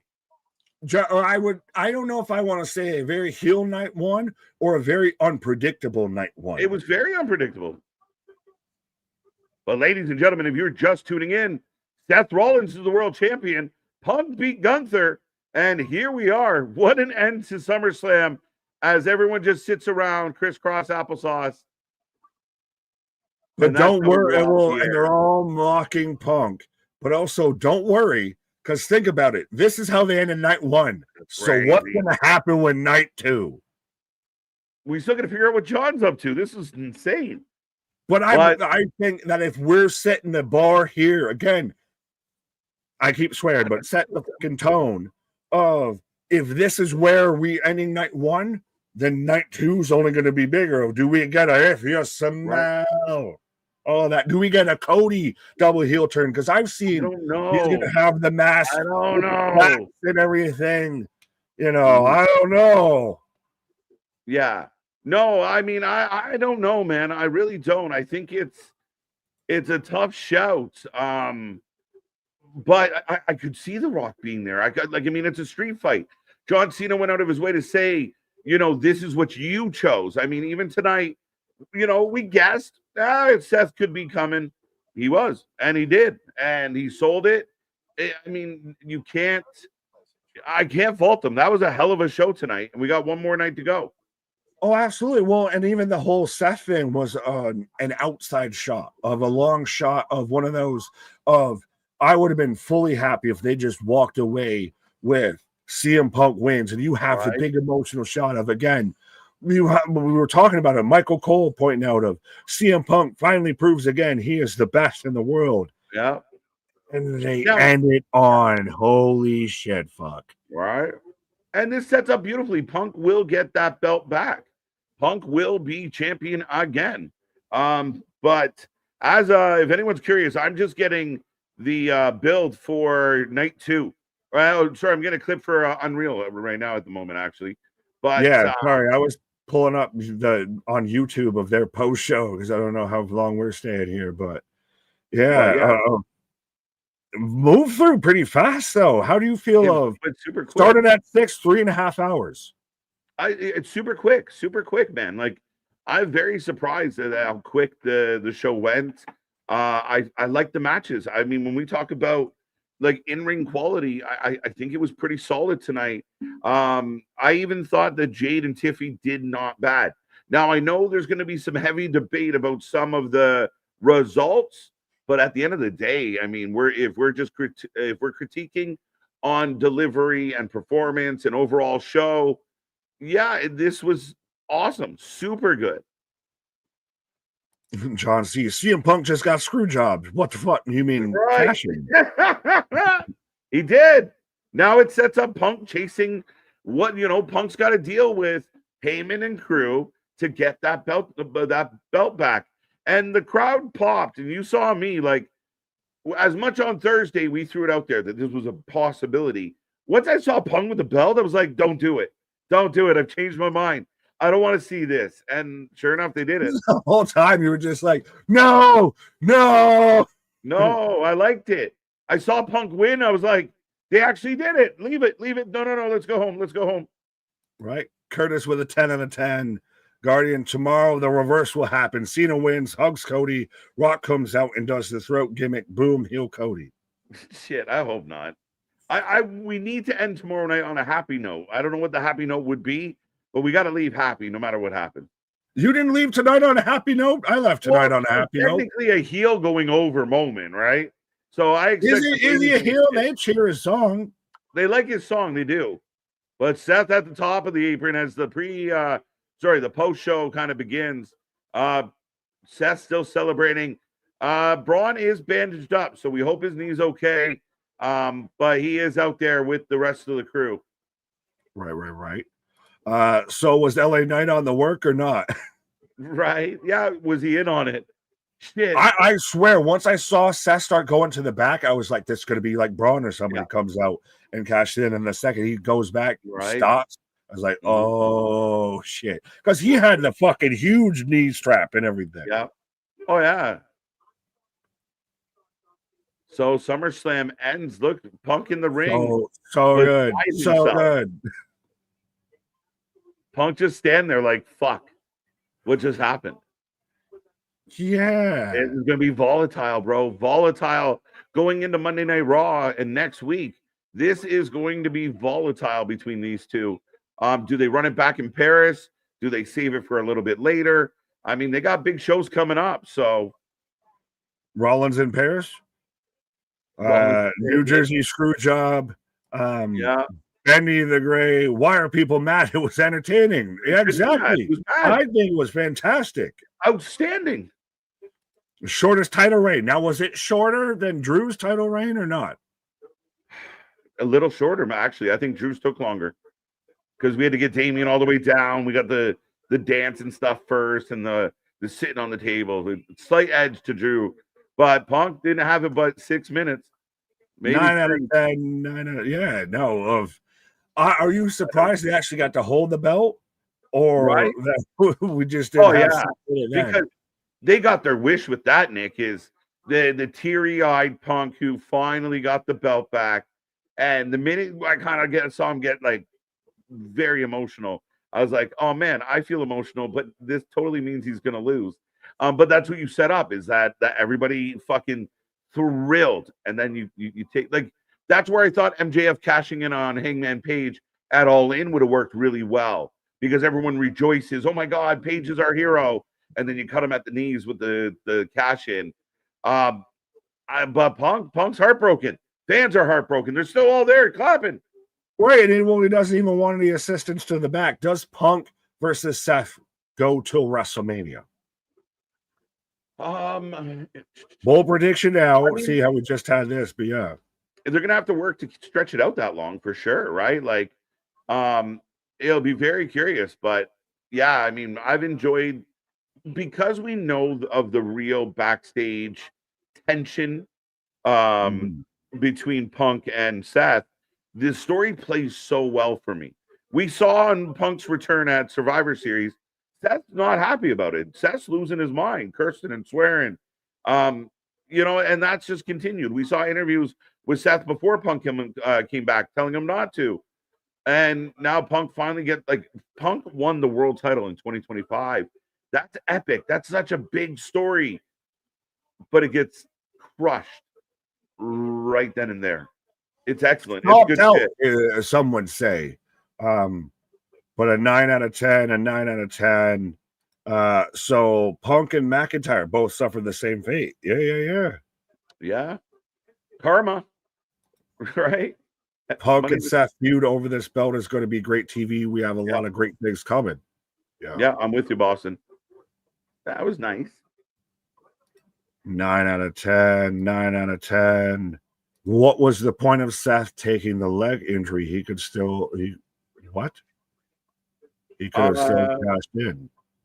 I think he was actually tweaked something. I think they maybe just embellished. Like, I still don't believe they just stopped that match hard for that moment. Like, I mean, that's crazy. But let's say they did. I think it just keeps Seth out of the way. And, I mean, it works out. Is it going to be one of those of they'll probably say during the media scrum of this was all part of the plan of enjoy the ride when it could have been Seth really tweaked something and they got lucky and it wasn't that serious and so we can do this. Yeah, I mean that to me is a possibility, right? Like he tweaked his knees, had knee problems. They find out that it's not so bad and he's able to come back in a few weeks, rest it. He rested it. Here he is. Now he's champ. Maybe he does minimal stuff for the next little while. You just needed his knee to hold up for 5 minutes. Right. As well, I saw Jose saying, I already forgot about Cross. People don't forget. But tell me this doesn't have everyone a buzz. Love, it's such a polarizing figure. Punk wins the title. People were already like, there's people that tweeted stuff out between the win and the cash in that are gonna have to like walk it back and delete. So yeah, I mean, again, we can't lose the fact that Punk winning the title tonight is a big fucking deal. The fact that he got dunked on, well, that's crazy too. That's just the perfect part of the story here. Shout out to Geekbox and AJ3, they're making up for WrestleMania. I think they made good. They made good so Night far. One was really good. It was really, really solid tonight. I mean, I was very content. And again, people can piss and moan about the outcomes all they want. But I thought we were entertained. We have a perfect comparable, though, now a little bit of would you take the triple threat between Seth, Roman, and Punk over Punk versus Gunther, match-wise? I think so. That's a tight race. That's a tight race. Yeah, I think a little. I mean, I think I would take the WrestleMania one over, but I love tonight. Tonight, battle is strength. You see them locking hands. You see the transitions. Like, put on a wrestling clinic when people go out there. And I said it several times during the match. This is what I consider real pro wrestling. Doesn't mean I don't love high spots. Doesn't mean I don't love a good old, fucking hardcore match. But two guys that between the bell showed everybody we can really wrestle, like really deliver pro wrestling. Right. Absolutely. MDB tonight sucked for me. That's true of you. Do Punk and Gunther somehow team up with Roman and Jay? Right. I don't know. I'm wearing a CM Punk shirt in tears right now. I should have worn my Punk shirt, but I would have been too busy cheering when dude, I'm heartbroken. Like I was super happy. I literally, when I saw Punk with the belt, I was like, nah, don't do it. And I think Boston had said like, we don't need it. I kind of felt like I agreed with them in that moment of like, no, let's go home. I don't need extra, sauce on my fries or whatever, but goddamn it, I want it. Like, it's one of those, I don't need that extra slice of cake, but goddamn it, it tastes good, don't it? It did. And I mean, again, you feel like you watch a night, and I think the WWE is putting shows together very wise, and I think it builds to a moment. And if you're going to get a big return, you don't do, 4 or 5, 6 big returns. You kind of plan things out. It feels methodical. And yeah, I mean, for anyone out there that and now Jim Cornette actually has to say sorry, I think, to Meltzer because it was a legit work injury. So good job. Again, I don't even fucking care about that. I'll say, no, I don't care. We're sorry because that was fucking cool. I don't care. It was legit. And again, that's what they're supposed to do. And again, we've done these prediction titles for every pay-per-view for the last 3 years. And we generally get a pretty good, most people are kind of pretty solid on what was about to happen in a show. There was a lot of fucking backward scores tonight. And we were taking L's in the chat, left, right, and center. It was shrapnel out there. I don't care what anyone says. I mean, a couple people still had a good night, but a lot of things went wonky. Hashtag wonky. Well, speaking of wonkies, of Carlos out here, I hate this. I'm sorry, but I hate this. I'm done. Thumbs down. P.S. Pitchfork. This was fucking predictable for a main event. Thumbs down. Come on. Really? So it was super predictable that Seth Rollins would come out cast in hand. Right? Yeah, no, I mean, again, listen, we do enough of these polls. We do enough interacting with these chats. Again, there's not, again, people throw out those Hail Marys hoping it happens, but nobody was certain. We could have left with Punk as champion. Fuck, it looked like Gunther was going to retain for quite a while, and there was people out there that thought he should and could have. So, well, I mean, what was bad? Stop just saying, oh, it's bad. Explain, what do you think was bad? Not saying you, but I'm saying if you're going to put a chat or put a comment on that, don't just say, oh, it's bad. Why? Because the guy you thought they didn't book the way you thought, the guy you wanted to win didn't win. Explain, show your work as to why it was bad. Because I don't think there was anything wrong with that. Gunther, if he's got to take time off and everything like that, it was a hell of a fucking fantastic match between him and Punk. CM Punk was great. We were getting over the moon about that. And you had the fake out and even the double halfway turn with Seth Rollins coming out there. That, again, was a fucking Hail Mary. We all sat there and thought that he was legitimately hurt. He's out for a minute. Braun Breaker is going to be running this group. Like, that is the best case scenario of what could have happened in that situation. And that's still night one. We're only going to get a better situation come night 2. So what was so bad that you're, I hate it, thumbs down, I can't take this? Like, I'm not judging you. I just want to know. Well, I mean, generally people are going to be upset that, Punk got beat the way he did. You're supposed to. But it's called a cash-in, folks. It happens fucking once a year. I guess so. Sometimes twice a year. Maybe. But I think ultimately with the whole Seth situation, I mean, you want your top guys doing things, and a lot of wrestling, if you guys go back and watch some old school wrestling, a lot of it was quite predictable. It was how we got where we were going. And again, anybody can say, I thought this might happen, but nobody knew. It was a lot of fun. It was an absolute lot of fun. And I don't give a fuck. We did a prediction show, and we all talked about the idea that Seth was going to do this. It was a possibility, and if they did it, so again, me and you and other people thinking this could happen, and it did, doesn't mean shit. It was fun to get to it. Right. Well, we got a response. Everybody knew that Seth was not going to allow Punk to get the title. Yeah. Did we really? Because I feel like most people thought that Seth was out for a bit, but I digress. Seth told him he would not hold that title if he can help it. Seth needs to lose the music, so you're mad at Seth already. So you're not mad at the moment, you're mad at the character.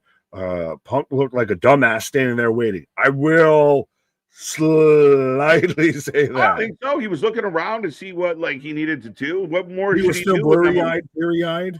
No, but he was holding his belt, waiting to like he had it loaded back as if he was going to use it as a weapon. I don't know what you want. Run, bitch, run! Oh, they can't cash in if you ain't in the ring. You know the babyface ain't running nowhere. He's ready to take it on. I don't give a shit. Old man Phillip, get over them steps. Yeah, no. You can jump out through the crowd. Do it again. Yeah, well delivered. Well put off. Again, he looked like a good level of panic in his face. He looked over both shoulders, like, "What can I do? Can I get a weapon?" He was fucked. Again, it was designed to have the babyface fucked, and he got fucked. Period. Pause on that. But Matt's two of you explaining it in what most people really want to say or should say. I hate it because I'm a Punk fan, but that's what good wrestling does. It pulls those emotions out of you. Those emotions and those emotions. Strike a chord. No, I mean, again, I was begging for it not to happen, guys. You saw my reaction to all of this. As much as I thought, oh shit, Seth's gonna do this. Minute I saw Punk get the 3, I was like, fuck it, don't do it, don't do it. Again, I think at the end of the day, there's going to be a lot of Punk fans that are really bummed out right now, and I expect you to be. What a great moment. I didn't even know if it was really possible that Gunther was going to get pinned by Punk. I did not know if that was going to happen tonight. So I got that. That was cool. We go from there. So ultimately, yeah, I think it's good. I mean, I'm feeling bad for Punker. Right. I so thought when he ran up for the stomp that Punk was going to pop up and into GTS. That would have been fucking nuts. Place would have went bananas. Right. You could have done that where like Punk actually pulls it off and pins Seth, because Seth will you're never going to bury Seth. You know what I mean? Like, you're going to need a whole lot. You're never going to bury Punk, though, too. Right? So, no, I got no problem how this went. I mean, it would have been kind of crazy if he had hit the go to sleep and pulled it off. But I like how this turned out. Hello, friend. Fair enough, friend. A friendly neighborhood spider decided to walk through the air. Oh, you're about to be Spider-Man, Peter Parker, KJ White Parker out there. But loved you guys, though. The show gave me a major case of the wumps. I was so excited, and now I'm so disappointed. My hero was crushed. My soul has crashed out. Well, that fits with Carlos of, I'm done. I'm not this anymore. They just crushed my spirit. I'm out. Well, make sure everyone tunes in tomorrow for night 2, Electric Boogaloo, when we can have our spirits, our adrenaline, and our souls might be crushed. Right. But yeah, no, tune in tomorrow, folks. We are back at 6 p.m. As I said, we are going to go early tomorrow. We'll probably be here around somewhere between 5:30 and 5:40. Click that little bell. It'll tell you when we popped up. Seth Hogan strikes again. Daniel, I love it. Already out the fucking gate. Let's go. Triple H's favorite little compadre. Right. Well, I got Jey Uso right now on this pre-show. Oh, Nick, we may get 3 cash-ins. Don't forget MJF. Where's he going to cash in? Apparently, he wants to cash in on Hangman, but it could be, who knows at this point. I was going to say, yeah, but we can't get 3 cash-ins this weekend because there's no collision on a Saturday. It happened on a Thursday, which I don't fucking know why anymore. Well, I think it was because of SummerSlam, which is hilarious because, Big Dog don't move his house when you come through the neighborhood. Seth Rollins, welcome to Sami Zayn. Oh, shit. But no, definitely a fun one. But yeah, I mean, outstanding. And again, it's 9:44 on my clock. Just under 4 hours. This is insane for a major pay-per-view. You can get out of here on a Saturday before the 10 o'clock hour. What did you give tonight, though? We read everybody's ratings that were all in the 9s to 9.5, which, by the way, everyone that was out there saying I didn't like it, no one still gave it less than a 9. But what's your rating? Yeah, just being a little picky, I'm 8.5. I thought it was an outstanding show. Right. But it was an outstanding show. It killed 8.5. I'm fine if somebody goes higher. But yeah, I'm happy with 8.5. 9, and I'm hoping that tomorrow is a 10 out of 10. I'm hoping we're Spinal Tap tomorrow if these go to 11. Goes to 11. Yeah, I just think my hesitation maybe because it's night 1, and I don't want to run out of room to grow here. Run out of points, run out of stars. Right. But I think ultimately I might have, Tiffany Jade was okay. We got where we needed to go. I don't understand the Sammy stuff. That match was pretty good. Yeah, I mean, again, overall, very quick night, very strong night, though. Yeah, I'm coming in at 8.5. A 9 makes a lot of sense. And I'm giving it a 9 and cross law still, because that's how good that main event was. Right. How good the opener of the main event was. Those are 9 on its own. But it's good. It's entertaining. And the building was packed. The energy in the building was phenomenal. And again, a lot of crazy shit. Like, we thought it was a slam dunk that Jade leaves here with the title. Didn't do it. We thought there was a chance that a small chance that Sammy finds a way to beat Karrion. He did it. Like, he did it. He actually beat Karrion again. I don't know where any of this goes. David at 9. You keep trying to walk me down to an 8.5 now. Jelly Roll and RKO with Drew, and I thought it went really well. And Jelly Roll took a beating. Nobody can talk too much shit about Jelly. He took a whole lot of fucking bumps tonight. That man's going to be hurting in ice packs tomorrow. I went 2 for 4 on predictions tonight. Well, no, actually, it was 3 for 3. I went 3 and 3 with the last one with the main event. Okay. So I broke even. But I'm still over the moon about this. Yeah, I really had a lot of fun with it. And I mean, there was things that happened that I fully didn't expect. And I think I still would have given this a really high rating if Punk was just the winner and we went home without the cash in. I think it was still fucking solid. And I was really happy to see Punk win the title for a moment. Yeah, for a moment. And I was right there with you. I would have been probably an 8. If we didn't get the cash in, I think the cash in probably a whole extra point, because that was really well done. And again, I don't want to hear any story, read any link, have any sort of fucking dirt sheet reporter say I told you, or I know, or whatever. Nobody fucking knew. It was all goddamn guessing. Right. And guess what? I'm not mad that they pulled the rug over my eyes, because goddamn it, of watching wrestling for 30 plus years now at this point, or close to it, I'm glad when the magician can still pull a trick on you. Yeah. No, for sure. Geek Box running with a 7. Jade match and Sammy match kind of just killed the middle for me big time. I get that. I think that's why mine's a little bit lower as well. The Frog Splash Jelly Roll, it was brutal. I was worried about him. Like, I was worried about his everything, his ribs, his heart. I hope the man's okay. He just fucking exploded.